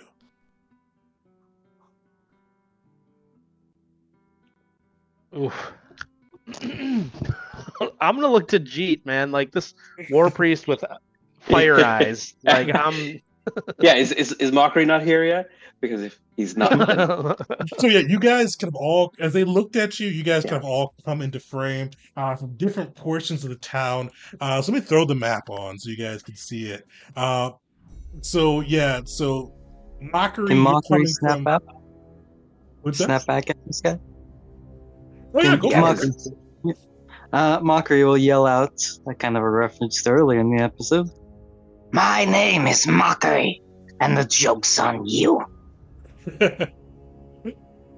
You see like the kind of this mage in kind of the black coat, those jokesters too. I hope you keep your sense of humor after. I assume you. I hope you're not going to go easy, are you? You you wouldn't lay down if your arms if I said so, right? Jeet's shield is raised. He's rushing in for a fight, like not speaking discipline mode. Jeet, no watches! And Mockery will point to the statue. You see, they go religious types. Although I mean, everything can't be perfect. Well, let's play our game. You see, he claps, and you see this skeletal giant kind of stand to its full height. You see it's wielding this wicked-looking glaive, like these horned helms. You see, like there's between the bits of armor is just straight bone, and near the mouth you see like this green ectoplasm kind of ripping out. You see him kind of whipping his glaive back and forth and like lowering his helm.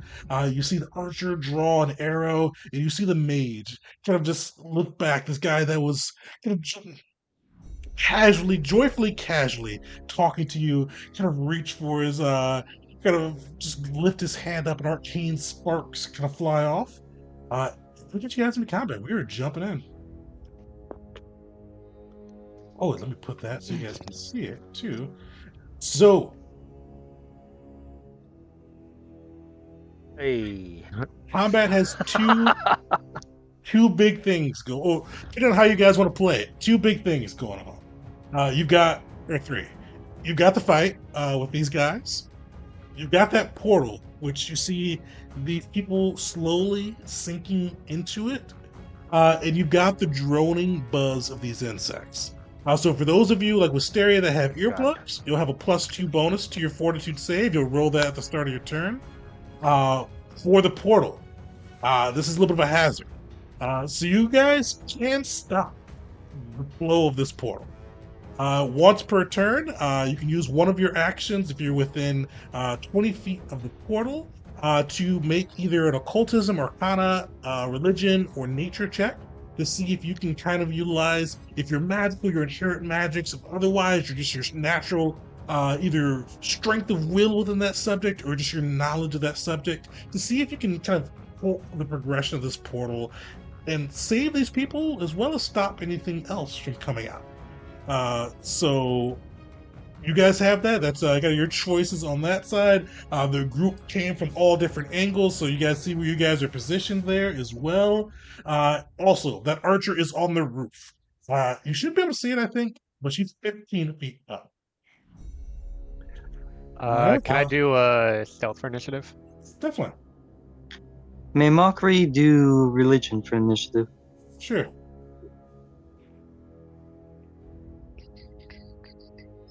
How do I add slow 1?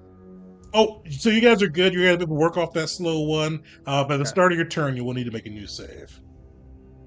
Okay. Also, if Then- you do well with that, you could even get a. There's a. I'll post the thing later, but there's a critical success thing, which is good for you too. I left Do we need to Bear be by the- with Beshnik. Unfortunately. Oh, yeah. So, would you have tried to like call Bear before you went in, or Yes. you could keep Bear with you on that one? Alright. Because he is like he's with the ranger thing. He's bonded to you too, so it's not one you can. Okay. He can sense you a little bit. Sweet. Yeah, Do so we need to be Belric, right give me next an to the initiative. portal? Oh, sorry. Oh, go ahead. Do we need to be right next to the portal to do the check, or can we just do the check from afar? You have to be within 20 feet of the portal. How far away are we from the portal right now? So Mockery is 35 feet. Oh wait, no, he's slowed. So no, remember you'll get you get to roll at the start of your turn. That one gets wiped away, and you'll get to see if you are slow or not. Yeah. So let's see. Everybody is in. Yeah, let's get it. All right. Wisteria, you are the first to act. You see all this going down. You see this portal. You see those people frozen within, kind of falling beneath its midst. You see this crazy giant, these whimsical undead ahead of you. What do you do? So fortitude save at the top of the Oh turn. yeah, fortitude save. Yeah. All right, and I will then post this too. hey, there's that toggle for your bugs too. That's nice. Oh, cool. 12. Well, unfortunately, that will be a failure. So you feel that droner's buzz kind of get into your head, and you will take slow to 1.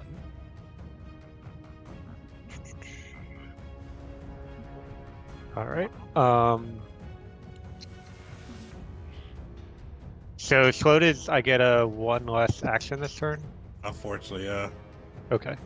I think it'll be like next turn. No, never mind. Sorry, this was already at the start of the turn. Never mind. Okay, so I feel like this is something Wisteria would know just because of the way she is. What's the range on Belric's bow? Belric has pretty good range, so he's can. Okay. Well, what's your range? I think it's within 100 feet. Is your first increment? Yeah, I've got a longbow and a short bow, so I can definitely hit that guy. Okay. Let's see. 60 feet for your short bow, and then 100 feet for your long bow.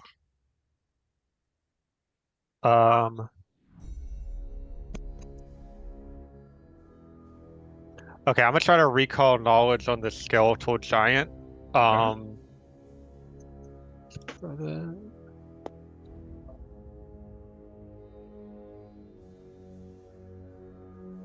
Sweet. So what are you looking for? What are you looking for in this giant?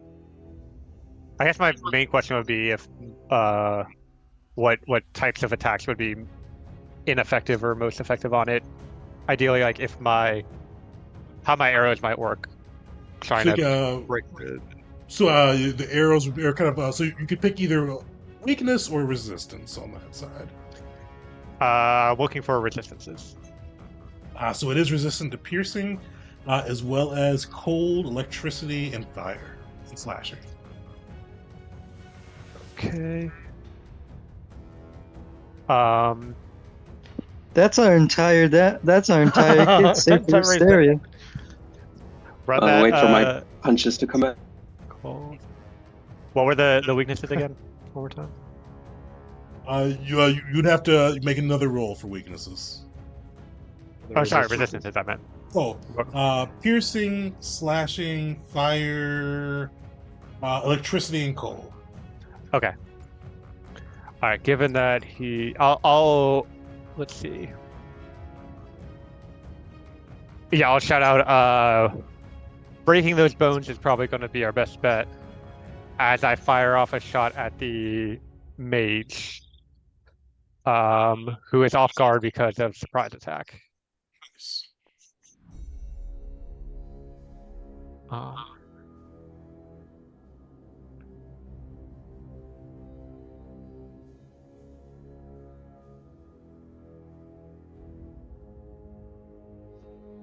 Hey. Great, yeah.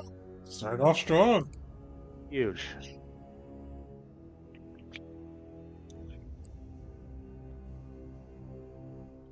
Right, so how does that Nice. shot look as you get it off? I like to imagine he's still just kind of having this like conversation with Mockery or Jeet, like being all braggartly about it, and then suddenly there's just a bolt in his shoulder, as he didn't even like notice me approaching.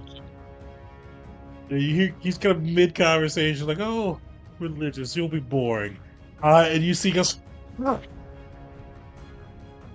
did not see you there. Bit rude. And you see he kind of it's ichor black blood kind of runs from where that wound in his shoulder, where the kind of from the wound in his shoulder. But with that, you see this giant, the skeletal minotaur looking beast. You see it kind of stuff one of its heels against the cobblestone floor, and you see it lower its helm, and Wisteria, it looks at you as it gathers itself to charge.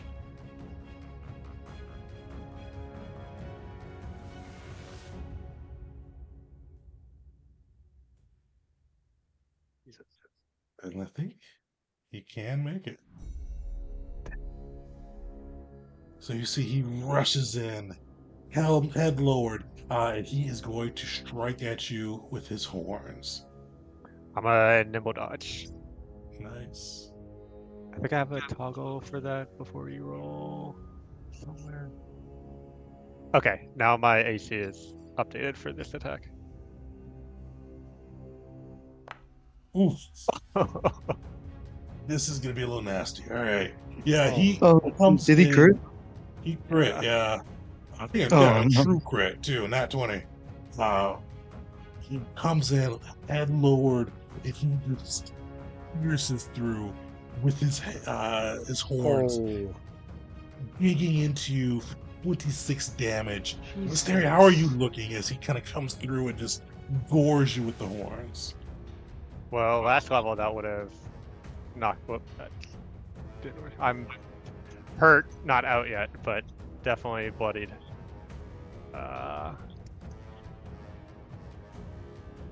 Right. He's since he hit, he's going to make it a demoralize check against you. I forgot to hit demoralize. What is your will save? What's your will DC? Let's see.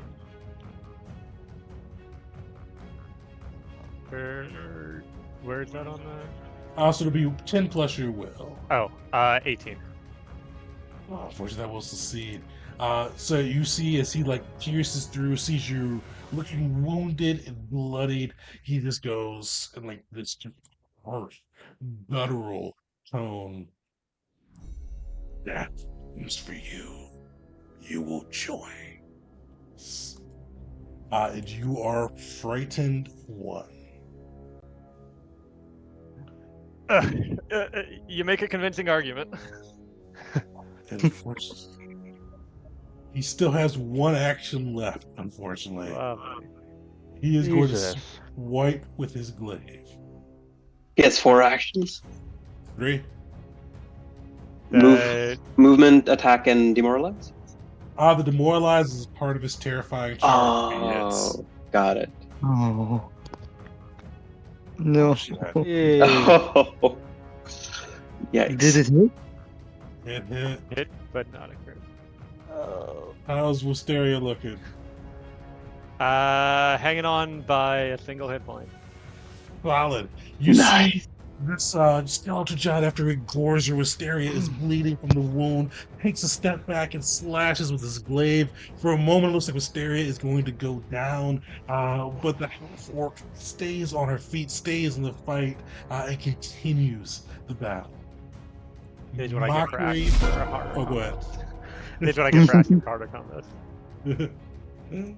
Mockery, you are up. So you are 35 feet from the portal, 25 feet away from the mage, and then 40 feet from the archer.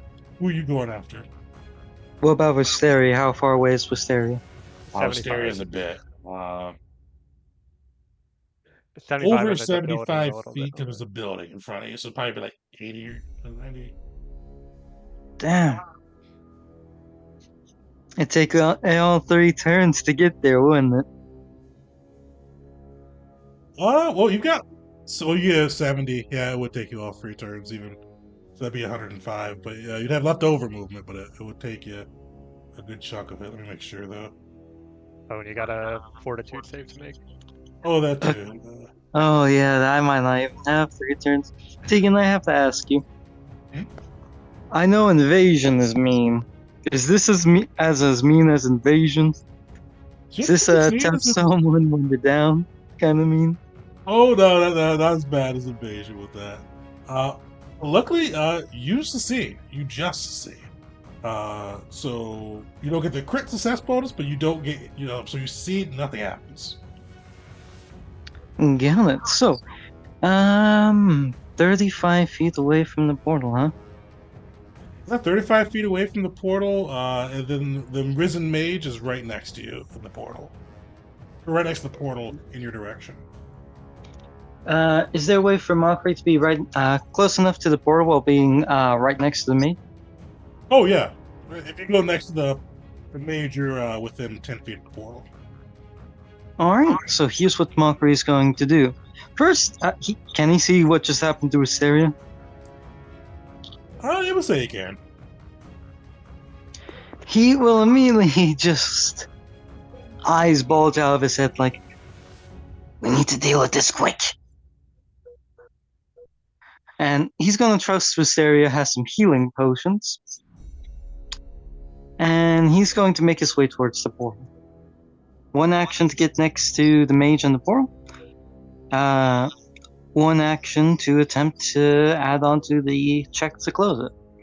Religion. Okay.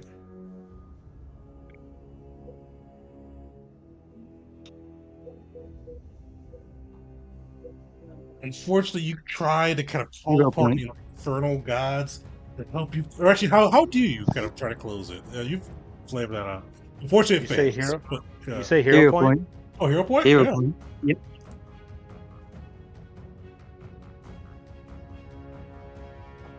Nice.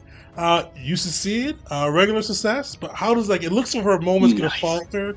And bit of flavor before you give your flavor, because I know you're probably called on the infernal gods. You feel, especially as you kind of call upon their power, pushes back hard. It feels angry at the infernal god's name being invoked upon its presence, and it tries to push back, but you're able to overwhelm it.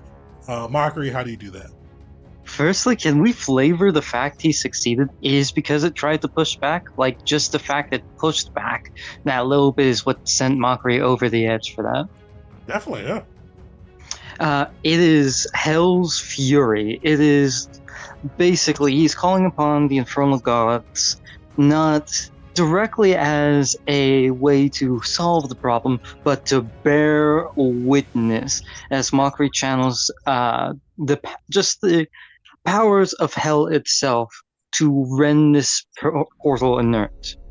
Mockery does actually have a spell, so he is technically capable of magic. Yeah, you see kind of like golden bits of like flame and shadow kind of circling this portal, and you kind of see it start to contract as well. And you kind of see that bit, and you see the mage looks at you with outrage at this display. You've got one action left. Alright, the mage is focusing on Mockery.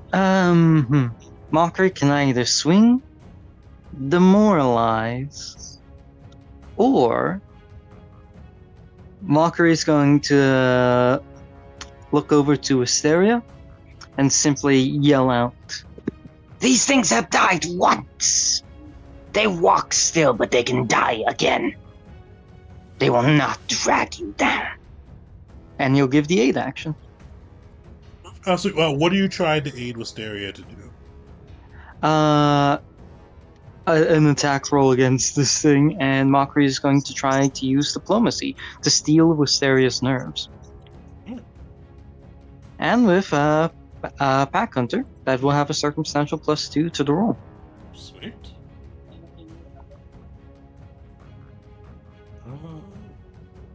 Go.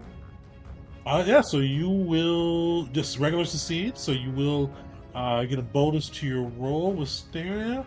And that is, all three of your actions. Mockery. Archer is up. And you see this archer kind of eagle-eyed looking across the battlefield. You see her draw back her bow. You see she is focused upon you with your shield with Nara's emblem emblazoned upon it. And you see she smiles as she lets loose an arrow. She's going to use Sentry's Aim.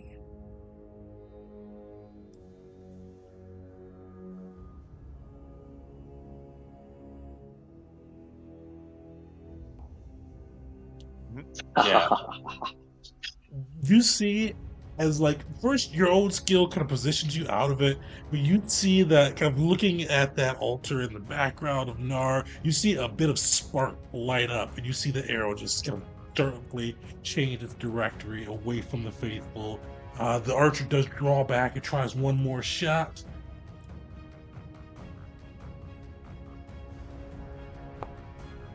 And it'll miss. You see kind of the block going through, and you see the thing just pink off of your shield. Nars with Shield was the difference. this today. Be right back. A mockery. This may Yeah. Go ahead. Oh, sorry. I think it was internet cutting in and out. Oh, no worries. So Mockery, this mage is going to pick up on you. You see, especially as you call upon the infernal gods and try to close his portal, he goes, No. That's not how we play this. We can fight, but you're coming with us. And you see him begin to kind of gesture with his hands, and you see like this ichor, this green energy seeping from him, and kind of starting to swirl around him and move around you. You don't have any. You don't have. You're a champion. You don't have attack of opportunity. He is going to cast Bone Shaker. Bone Taker? Bone Shaker. Okay, first that could have been a lot scarier right there.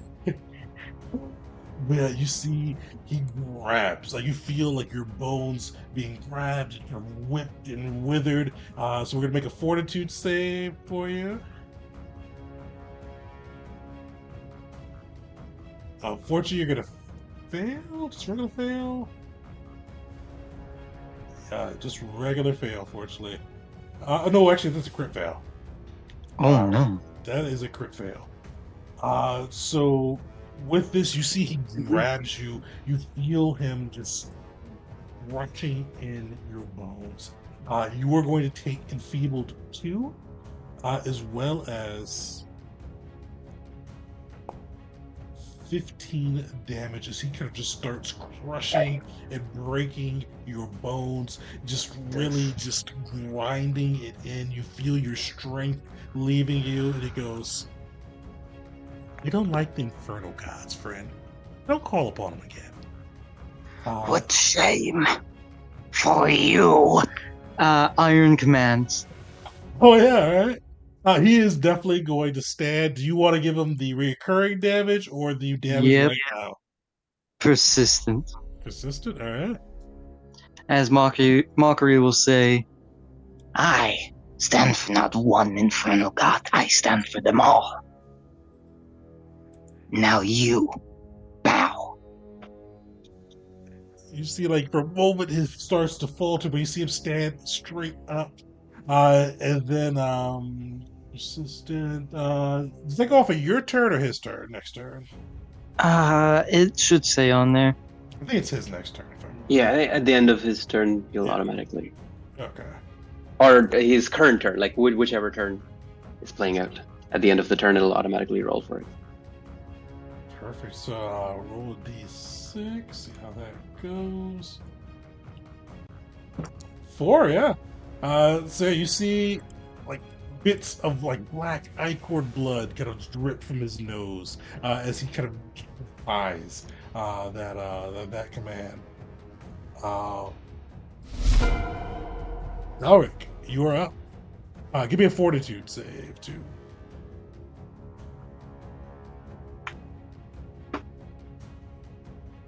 Great. All right. So you are slowed 1, but you still have 2 actions. What's Belric doing? I'm wondering if I should hero point that save, but Yeah, hero points. Go for it. yeah, I'm hero pointing that save. It's detrimental. Nice. All right. So, reverse of this, I describe how Belric kind of powers through. But if you crit success this condition, you get quickened 1.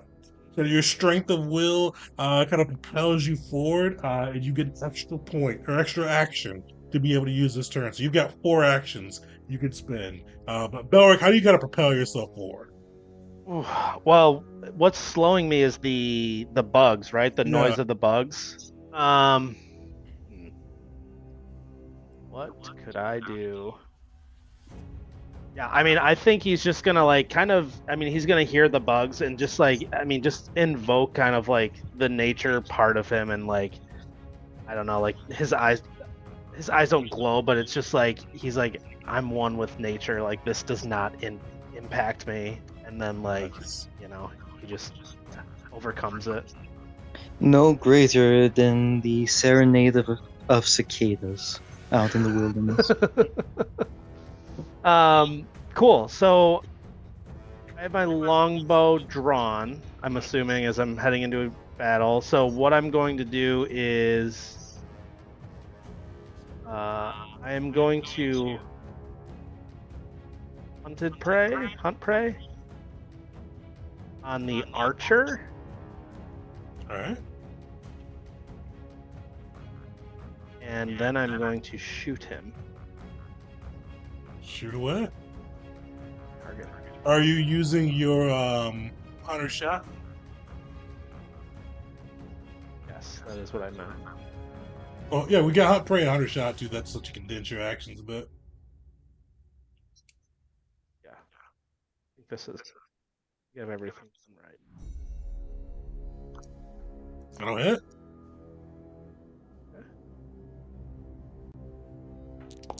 Nice. All right.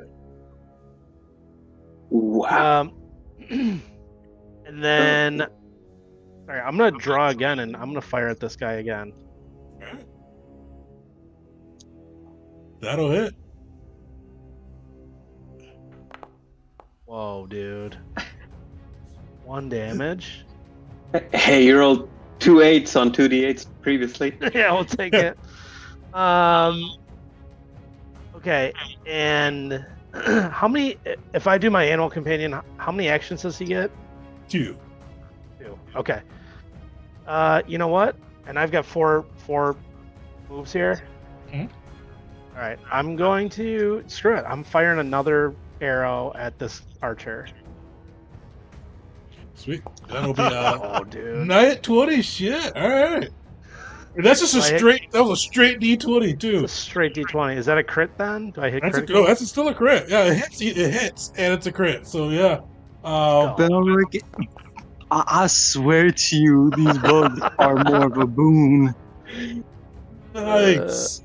That would have outright killed this guy if that was the first shot. How do you like 3 arrows to this girl? How do you? How does that all look, man?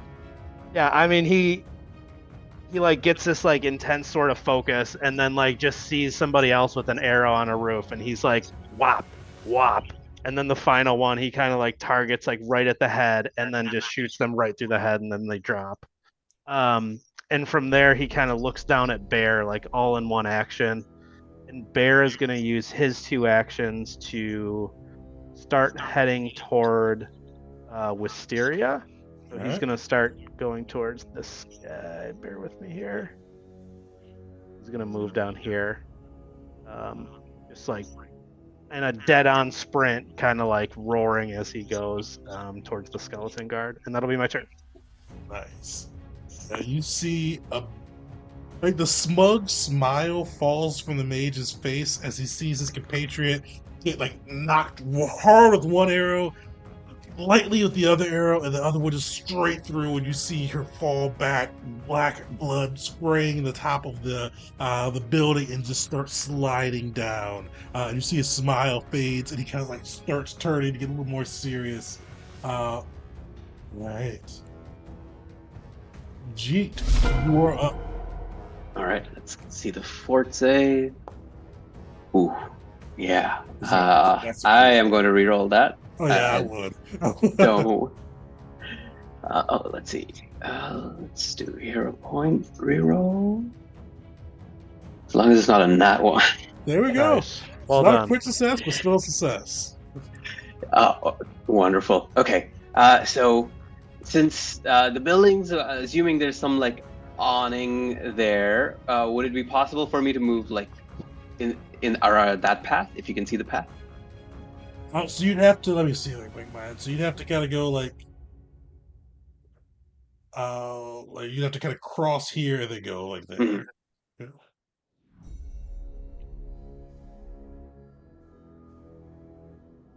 There's a way to make it like do a path, but I forgot how to do it. Okay, There so we go. let's actually Yeah. here, then Okay. here, here. Yeah, I think that should do it. Sorry.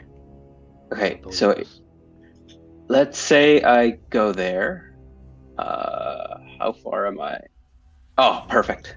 Nice. I rush over there, and I have heard Wisteria's cries of pain, I assume. And so I rush over there, and then I'll cast a 2-action heal on Wisteria. Nice.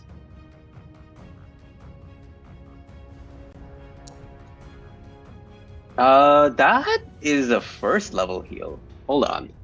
All my heal spells should be 2nd rank now. So, Oh yeah, no worries. Just add extra D8 to it. so hold on. So it would be that much more. Well, it wouldn't just be an extra D8. Does it add Yeah, because heal is really good in this game. Oh yeah, you're right. Yeah. Sweet. All 47 HP. Yeah. How does that heal look too? Like how does he channel Nara's healing?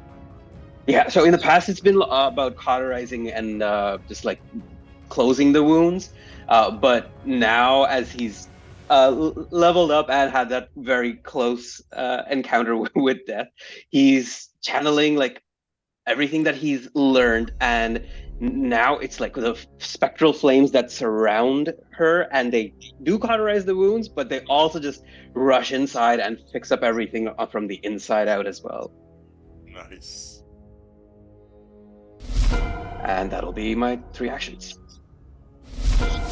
Wisteria, you are up again. You see this just giant in front of you. You were bleeding and pretty wounded before, but you feel Nara's healing flow through you. What do you do? Real fast, can I mention something? Hmm? I love the fact, as the Gavel team, the moment one of us starts looking rough shape, we all rush to help him. The moment Wisteria got down to 1 HP, the entire team went to help her. That's Nice. awesome. Yep, feels good. That's a 15 on my fortitude save against the buzzing. Unfortunately, That- slowed 1. Okay, so I'll just leave that on from last turn.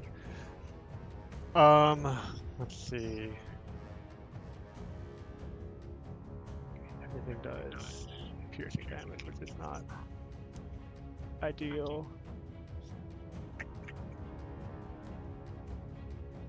You know what? I'm gonna trust my allies and be a little tactical here. I'm going to recall knowledge on the mage. Alright. And I want to try to figure out what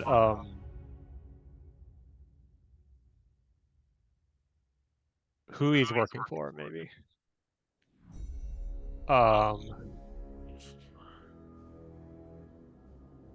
Unfortunately, he is not off guard. Okay. But you've got what's that called? Dubious knowledge. Dubious knowledge. So yeah, you can still get a little bit of knowledge mixed in with some falsehood. So you see this mage and kind of pluck his look, the spells, these nasty spells that he is casting. You kind of clock a little bit about him. You see symbol.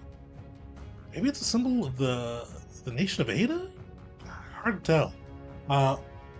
But you think for certain he is a follower of Issa. You know that to be true. Okay. Balance guard.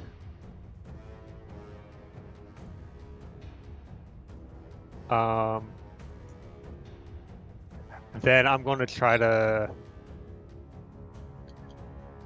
create a diversion on the mage and say,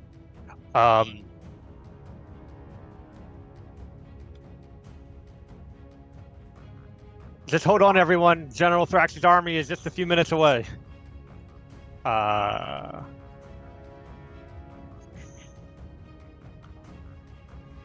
Hey. So that looks like a success. Nice, yeah. So then I'll use my. Oh wait, I'm slowed. Forgot about that. I mean, I guess that was both my actions then. So yeah. So that was a 22. Yeah, I forgot I was slowed, so I don't have a third action for an attack. So that's my turn. Right.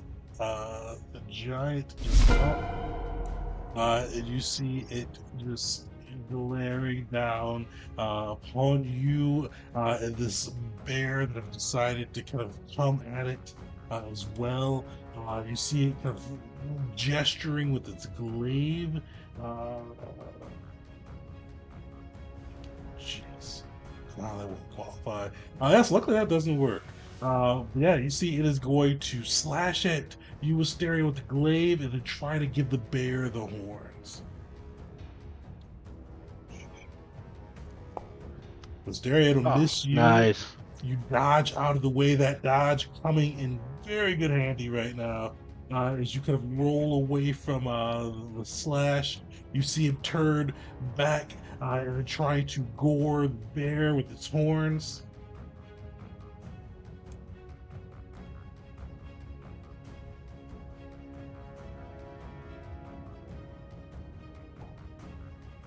Fortunately, he will hit the bear. So you see gore into the bear. Does he have anything crazy he could do? He is just going to. He's going to intimidate the bear now. So you see him just glaring at Bear. Just no words spoken, but this lifeless eyes with this green ichor dripping down part of it, and this spelling death to this animal.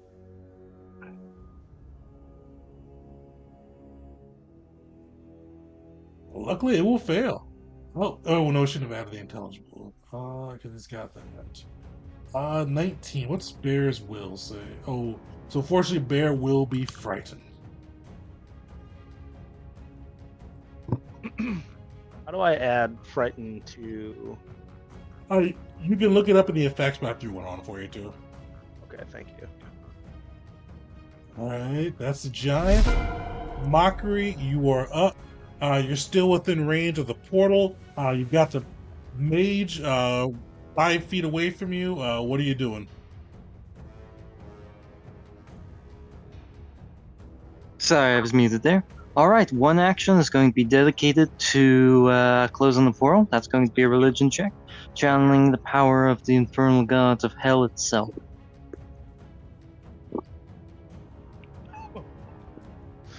Fortunately, this time you don't feel that strength kind of flowing through you, and you feel the portal kind of resisting your efforts. Then his gaze will go on to this mage, and he will attempt a demoralize onto it, as he'll say, You are a follower of Ise. I am a follower of Tarmac. My god killed yours. Alright, let me give a intimidation check there.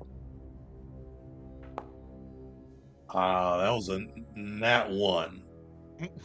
"Oh, that That's great. only made him angrier. Might have scared someone else. That's only fuel for the fire for this guy." Oh, well, demoralize if you crit fail comes with some, I forgot what it does, but I think you can frighten yourself. Let me look it up real quick. Oh shoot! What does this guy say back? That scares Mockery. Yeah, no, there's no crit fail, actually. Oh, really? I thought there was a crit fail, but according to Archives and Ethics, is not. So you're good. And then Mockery is going to swing with his greatsword.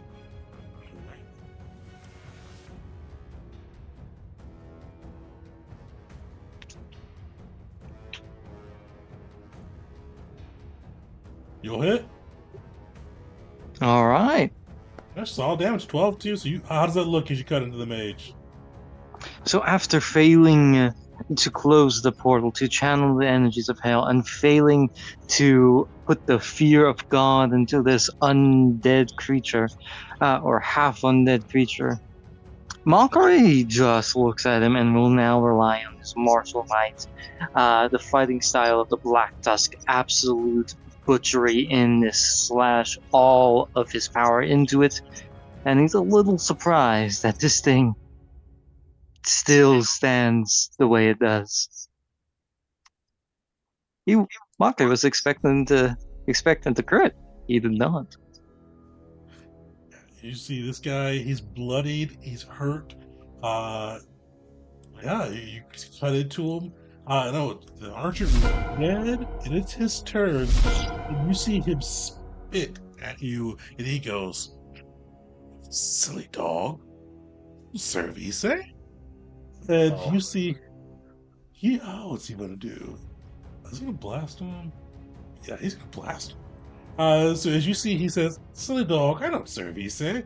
And you see him holding up his hand, and you see this just ray of light flooding his hand, turning into this sickly green fire that he unleashes upon you, Mockery. Just point blank range. You see it, and you guys see this from the distance, and probably not, for Jeet, it tracks your eye a little bit as you see this sickly fire unleashed as it just goes, and it goes for 60 feet beyond him, just burning through houses and all of that. So Mockery, we're gonna give you a He point blanks that shit on the Mockery. Dang. I rolled for the mage instead of mockery. Let me roll that again. Yeah, he just basically puts his hand right up to your face and lets loose. Nice. But yeah, you just meet the DC to succeed. So you will take half this. So it's 11 for damage, but it goes down to 5.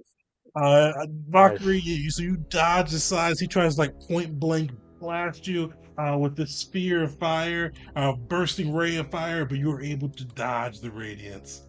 Reaction. Iron Command. Right?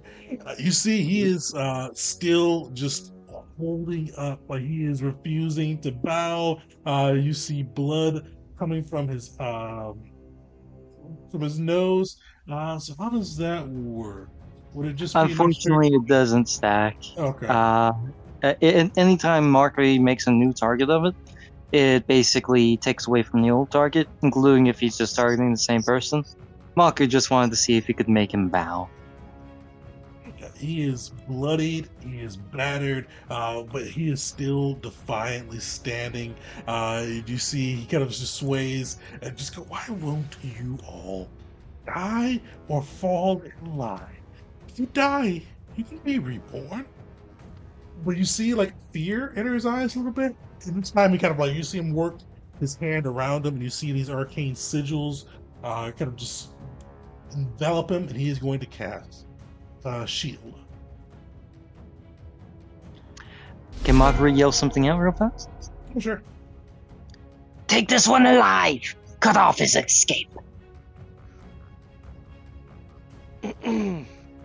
You're right, Elric. is here. Yeah, Belric tried helping Mockery before and got yelled at, so he's gonna move over 20 feet to here, and he is going to target the skeletal giant with a shot. Wise. I'm gonna let you fight your own battles. I think I'm not gonna use any of my things because I do want to. Well, before I do that, can I do a nature check on the portal now that I'm 20 feet? Okay. Yeah, maybe I should.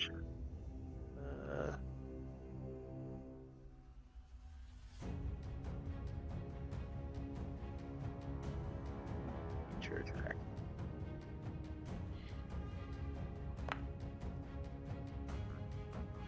Solid. You succeed. You see the portal point even further. Looking like it's about to close. But Belric, how does that look as you kind of command the forces of nature to kind of heed your call there and help you bring down this portal? Well, there's that much nature around here, right? Maybe some of the sands, like I'm assuming, like the sands off the cobblestone, maybe like that starts like whirlwinding around this and like maybe penetrating some of the portals and then just like diffusing it, and it slowly maybe dissipates from there. Nice. All right, you got one action left. I am gonna shoot the skeletal giant All right. with my longbow. Great, nice. Sheesh. I think it's resistant, but that should still do some good damage.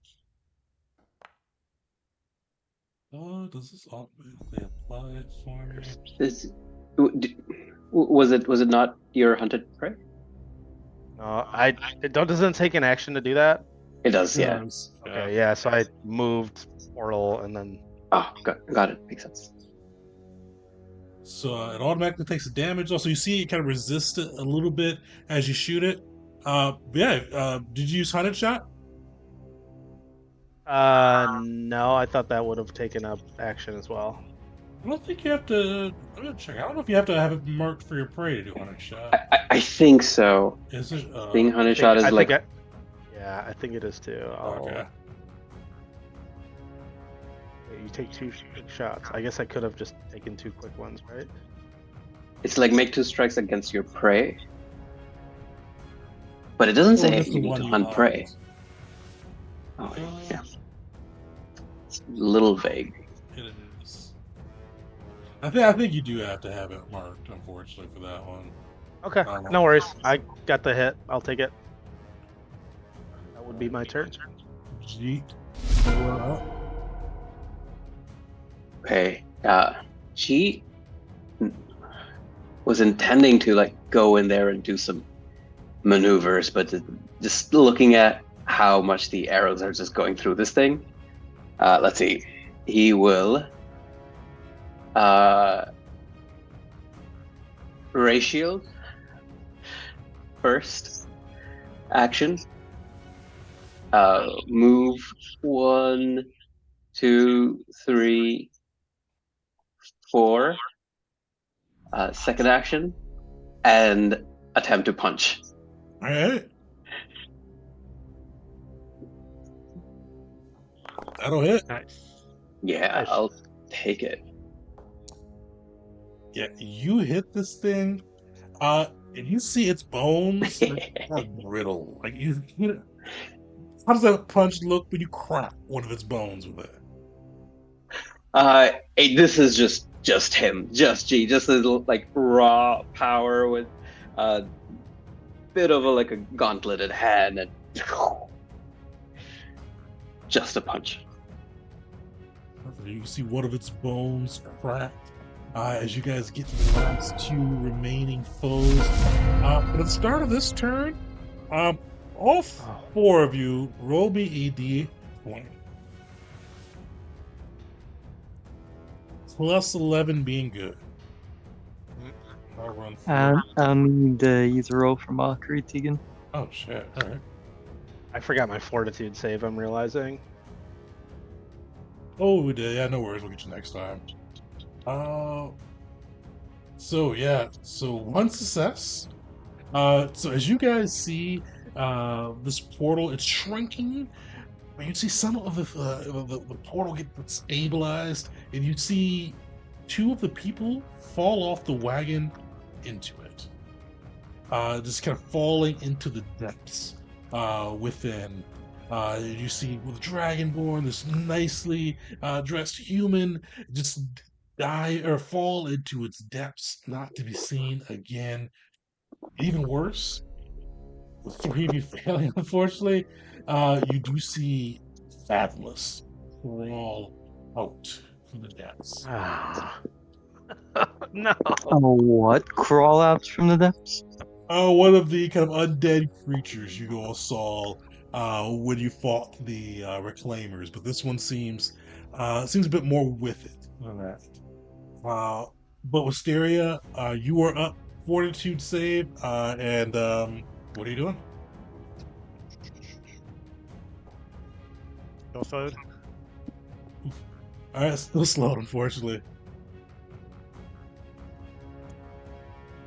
Alright, I think we're gonna keep it simple. I'm gonna just hold my crossbow in my left hand and draw my rapier with my right hand and do a quick draw to make a strike with that on the giant.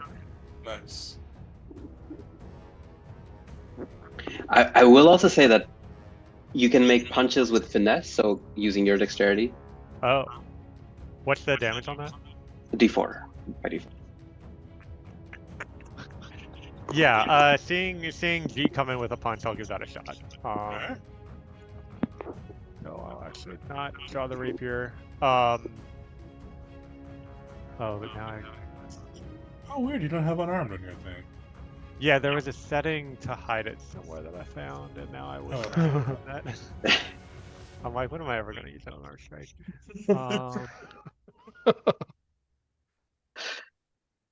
Oh, but the rapier would give you sneak attack damage. So yeah, that might be better. Okay. Do I get sneak attack with finesse unarmed strike? It may have to be weapons. I Don't remember. Finesse unarmed attack is in there, so I can do Oh, nice, perfect. Yeah. that. Oh, and bear is flanking, Yeah. so I get that. Okay. Yeah. Now, if I can just remember where I hit the Ah, I found it. Nice. Okay. You can hide them, yeah. All right. So unarmed strike, flank. So that's +2. Roll. Okay, so that's Nice. a hit, and sneak attack on. Solid. You gotta find like precise, just perfect placement, and bash in another of the beast's bones. You see it starting to crumble. You see its skeleton, someone started to battered, like almost struggling to support itself. All right, and then I'll make another attack with my second and final action. All right.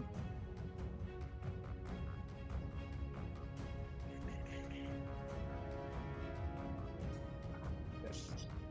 Fortunately, this time you see it kind of block with its glaive, kind of protecting its vital bones. That's my turn. All right. And Wisteria is frustrated because she feels like she'd be pretty helpful at figuring out a way to turn off that portal, but she just can't get to it with this giant skeleton in the way. You see the giant skeleton looks down upon you, and he hefts his glaive up and grabs it.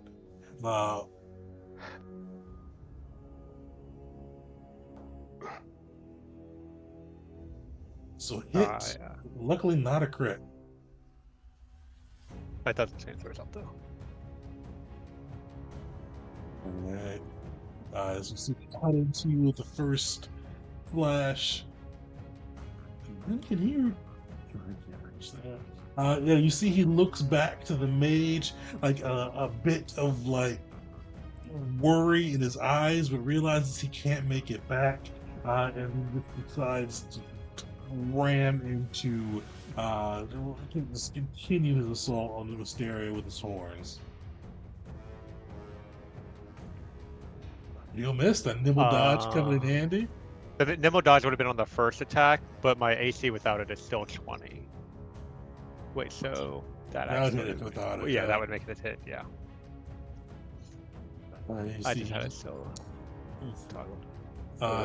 gores you with the hordes, and you just gotta see him step back. And he is going to use his last action to charge over closer to his mage. Mockery, you are up. Portal is shrinking, nearly gone. You see two of the people have fallen within it. The Fathomless has jumped out. The mage is right next to you, looking pretty rough, bleeding from those wounds. What are you doing? Non-lethal strike with the greatsword on the mage. Try and take him down. Trying to make sure that we can keep this one for questioning. It seems to be more intelligent than the others. All right.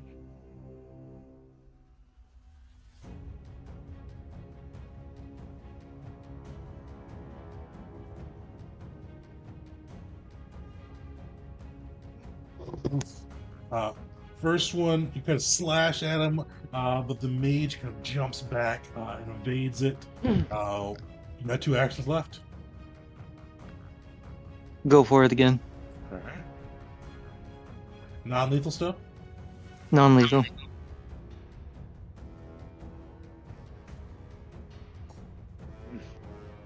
Fortunately, you strike again. Between you trying to spare its life, as well as this enfeeblement, this sickness that he put into you, it's just a struggle to hit. And last action, he'll look between the charging like monstrosity towards him, the one coming out of the portal. Others would flee. He stands there and channels the powers of hell into that portal to try and shut it down.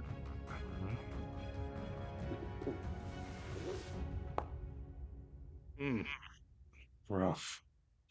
Damn, a turn of failures. You guys still do have some hero points in your group stash if you want to use any. May I use a hero point on one of the many rolls I made this turn? Yes, yeah, definitely. I would recommend the very first attack, but either that or their check to close the portal. I'd say either one. You should Uh, use it. Can I do the first attack? Sure. Let's do it.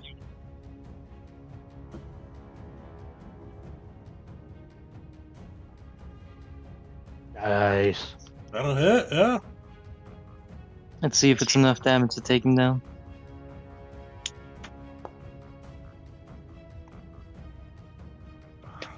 He is bleeding and hurt and still on his feet as you get that slash into him.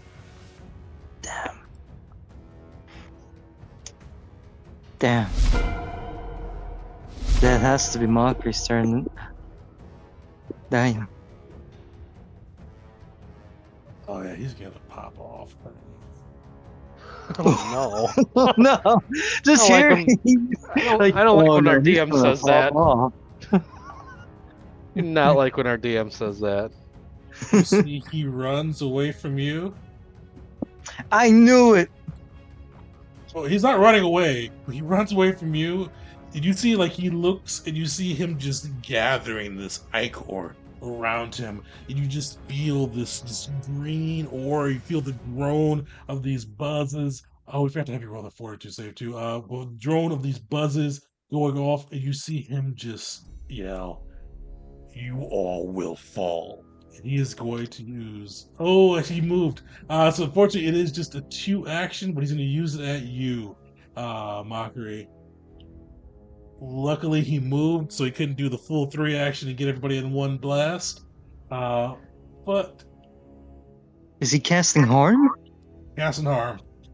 Oh shit! That might take Valkyrie down.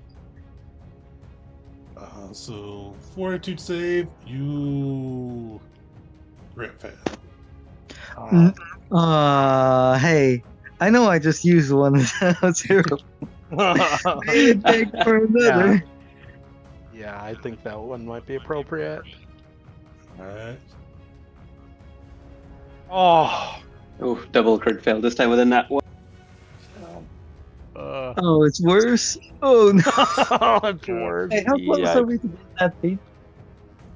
What's that? How close are we to getting that feat? Unfortunately, not many people have rolled in that one.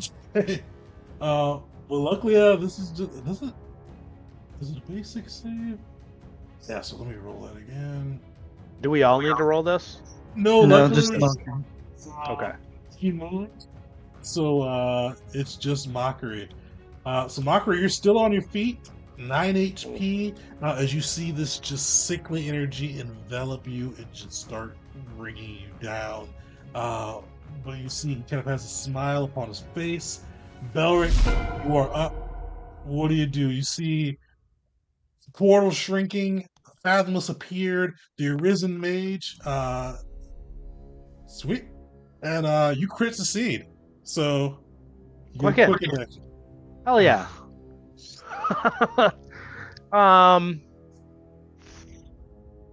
All right. I'm putting my hunter's mark or whatever it's called on the skeletal giant. All right. And then I'm going to shoot him. Actually, yeah, no, I'm gonna do that. Hunt prey. Shoot.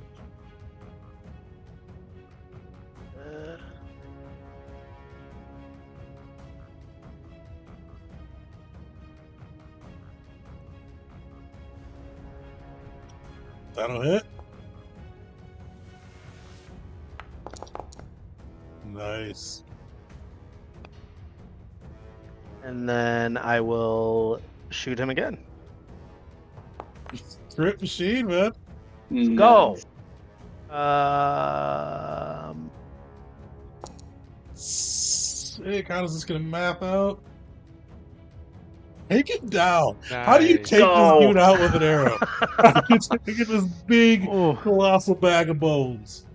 Yeah, I mean, I feel like my first shot is gonna like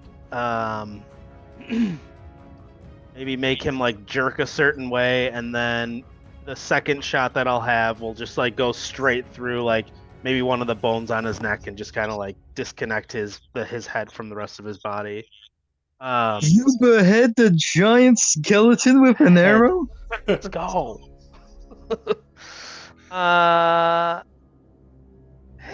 You got 2 actions left. I'm gonna move my.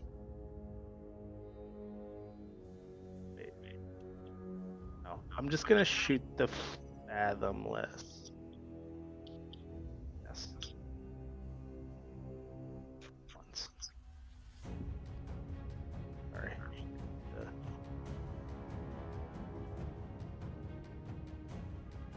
I didn't target him. You didn't target him, but that will hit the Fathomless. He has less AC than the other guy, so Okay. roll me some damage.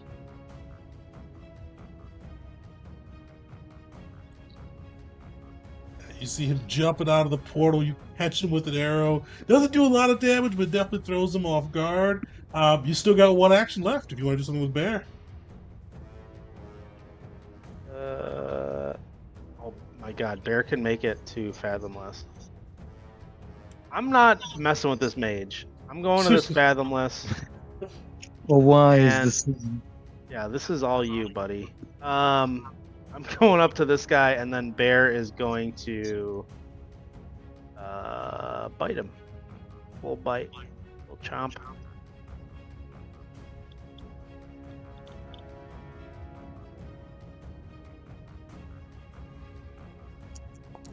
That'll hit.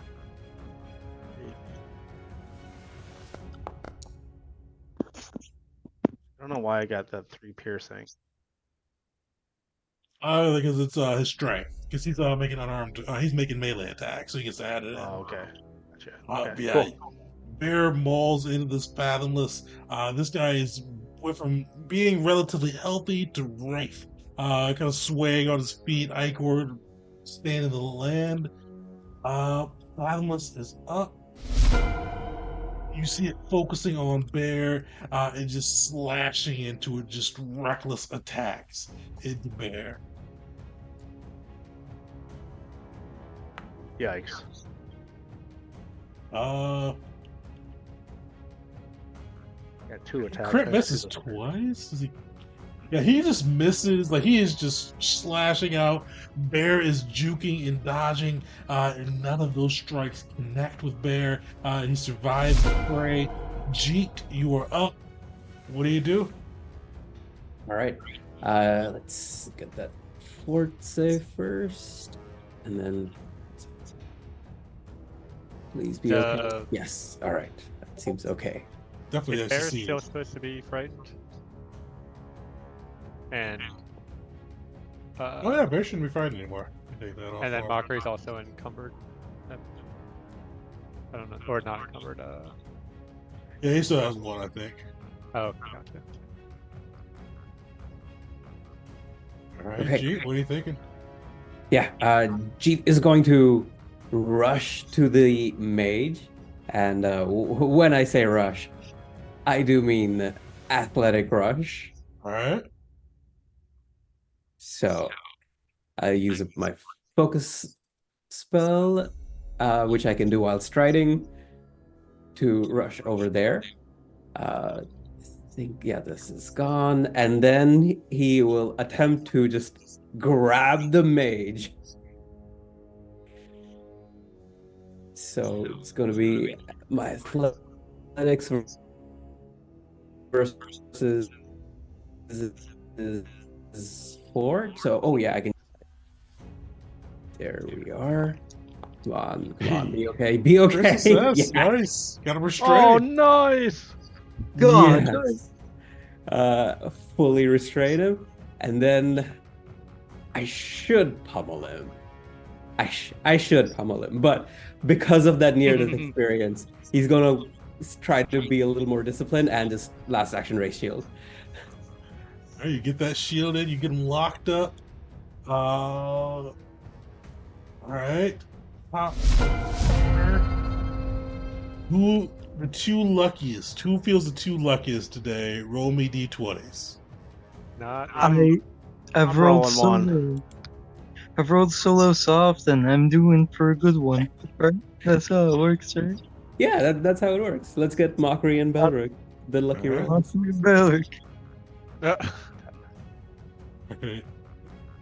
Unfortunately, you see the cart tip over, and one more of these people fall into the abyss of this portal. But you do see one of them clinging on to the side of the portal, just hanging on for dear life. Wisteria, give me a fortitude save, and you are up.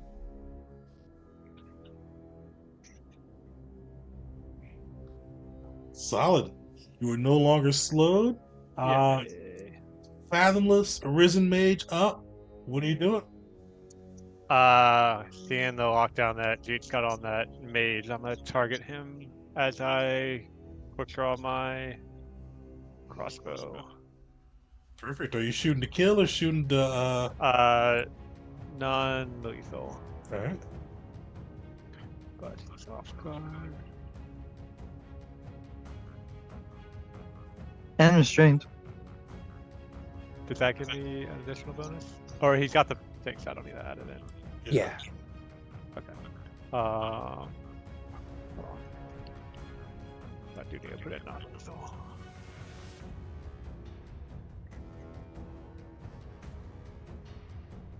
Alright. Nice. That'll hit. Back.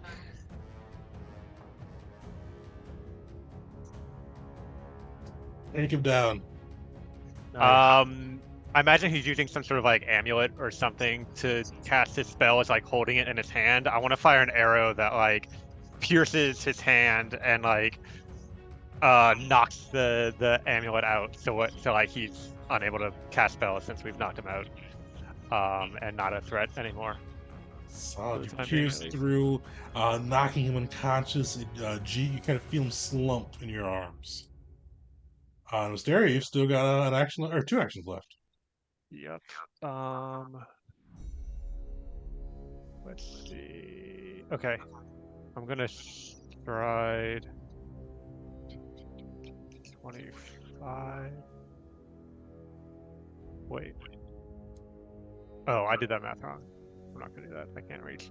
I'm gonna take another shot at the Fathomless. No, well, I'll recall knowledge on him first. I mean, we noticed that the Fathomless are slightly different than the ones we fought before, so I want to see if I can see if like he's got any additional resistances than before. Unfortunately, he's not off guard. You kind of see like it's more well made, but you really can't see how. All right, I'll take a shot.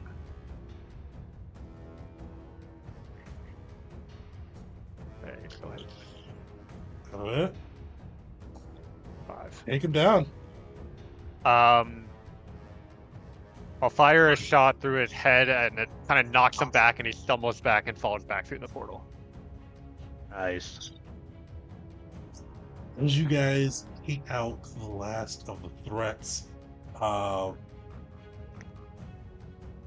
yeah, you guys are able to kind of get in there. You see the portal still blaring through, but no need to be an initiative order now. Who wants to try that last throw to close the portal, or do you want to close the portal?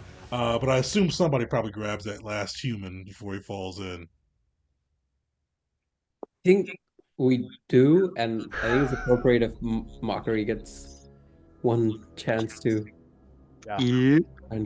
Well, before you close it, what Wisteria is going to do is run towards the portal, throw a rope to Jeet, and just shout, "I want to see what's on the other side." And What? we'll try to like stick her head through the portal, holding onto the What? rope just in case. Mockery will just look at Wisteria like, Even I'm not that crazy. But stay. Oh no. I guess, well, I Rope, want to rope, see, rope. is it like a doorway sort of you can just go through, or is it like physically pulling people and things through it? It's physically pulling people and things through. You can definitely jump through and see what you see. You won't be like you have to like jump through. You can't really kind of stick your head through. Okay. Is kind of as I am approaching it, does it feel like the force it's pulling with is something that like like maybe they could pull the rope and pull me back into it, or is it like so strong that like it's not even worth the risk? Yeah, it's definitely possible for them to pull you back in. All right, I'm gonna go for it then. I want to try to see what I can see on the other side, but trusting Jeet to pull me back through with the rope before I get too far in. All right, it's I like want to imagine. Oh, sorry, tied sorry. around you, right? It's tied around your waist or something. Yeah, I'll do that. Perfect. You run past the human hanging on for his life and jump into the portal. You see kind of beyond it, you are feeling pulled, discombobulated, and the thing you come across is you see first darkness. It takes a moment for your eyes to acclimate, and you see like this cavern. You see water dripping from the ceiling down to the ground. You see portals all around. You see people being pulled from them. The people of the villagers. And you see other of these like fathomless kind of clustered around, pushing these people through the back end of the cavern, and you see these like, similar people, like pale skinned, wearing this symbol on their chest, and you see them begin to glare at you, all wearing the symbol. Some gonna begin to gesture, some of them reach for weapons, and what do you do? Okay, so a few things I want to do in this moment. First, I'm gonna throw down an eye for numbers to get a sense of how many people are here, Oh my god. as well as how many enemies are here. Okay. So I will say, the more time you spend down there, the more that they're gonna have a chance to react. So you Okay, And there's a lot of them. well, I guess that's up to Jeet how long he wants to wait before pulling. I mean, I'll give a pull back when I'm done, but if Jeet pulls me back sooner, that's kind of Jeet's decision, I guess. You're in a demon hellscape and they're all turning towards you. And all right, Sure. you're able to your eye for numbers. You see fathomless. You see at least 24 kind of around. For these kind of people with pale skin, looking like they kind of been brought back to life. You see there's about 8 of them. And you see even one kind of walk in. He's wearing like these ornate gold and crimson robes, and you see he's got this wicked looking staff with these piercing black, and like one eye is black, one eye is gold, entering the facility. And you see he kind of he's very far away from you, but you do see him kind of just glaring, and you feel his gaze from across the distance. So yeah, you see that. And you see kind of within there too, outside of those forces, you see about 50 villagers inside there. Okay. So you said it's like a cavern, and there's sort of like a tunnels branching off, going into deeper directions and stuff like that. Like it's You see from this area, there's one tunnel kind of going from the back, and that's where that guy with the black and crimson robes and gold and black eyes came from. Yeah, you see kind of water dripping from the ceiling, kind of across the caverns. okay. So, I mean, there's certainly a lot of possibilities of what this place is.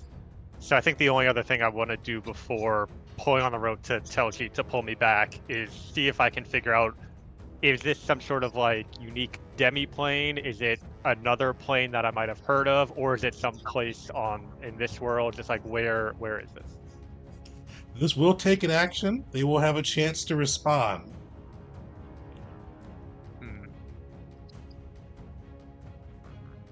Would I have like a higher DC if I wait until I get back onto the portal to try to run through my memory to see if I can figure it out or something like that? A little bit higher, but it's like a safer but higher, or dangerous but lower.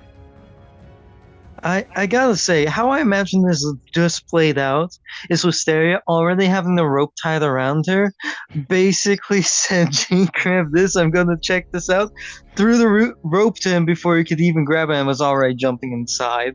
So on the other side of the portal, I imagine Valkyrie is just like, "Pull it out! Pull it out!"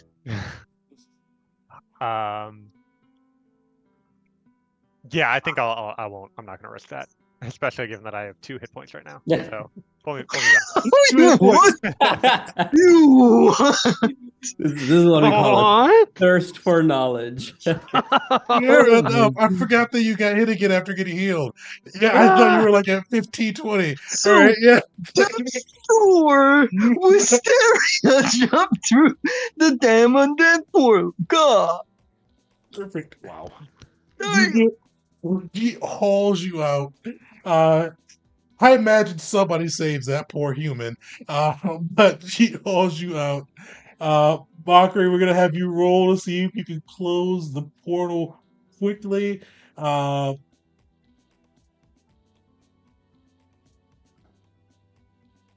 Fortunately, it is giving you some difficulty. Does anybody else want to give a try? As G hauls him out, Mockery tries with infernal powers are not closing it.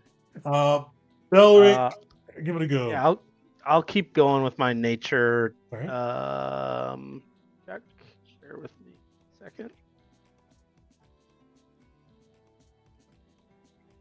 So you Right. guys start to see Fathomless poking their hands through, trying to Nice. chase after Wisteria as she's hauled out of their realm. But luckily, Belric, you're able to harness the power of your nature, and you close the portal, keeping them trapped on the other side. Your party on the good side of things, and you are able to clear this encounter.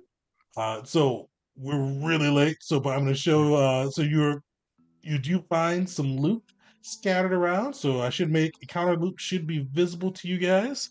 You find 2 wands on this guy. You find some predator's claws on the archer and some antler arrows, as well as a jade cat. 80 GP and some blood bombs. But the big thing is you find another blood crystal and scroll on the archer. So you guys, when you came into the portal, you saw the mage's hand was bleeding and the blood on a crystal on the ground. That crystal has burned up now. It's kind of flesh. But easy to surmise that this is probably how they utilize their portals. But before we wrap up, Wisteria, give me a perception check. It'll be a little bit of a harder DC to see if you can kind of put together from what you saw some different clues and details there. I Do you also want to mention we do have a person, Yeah, you different and perception. Mockery Yeah. is tying him up right now.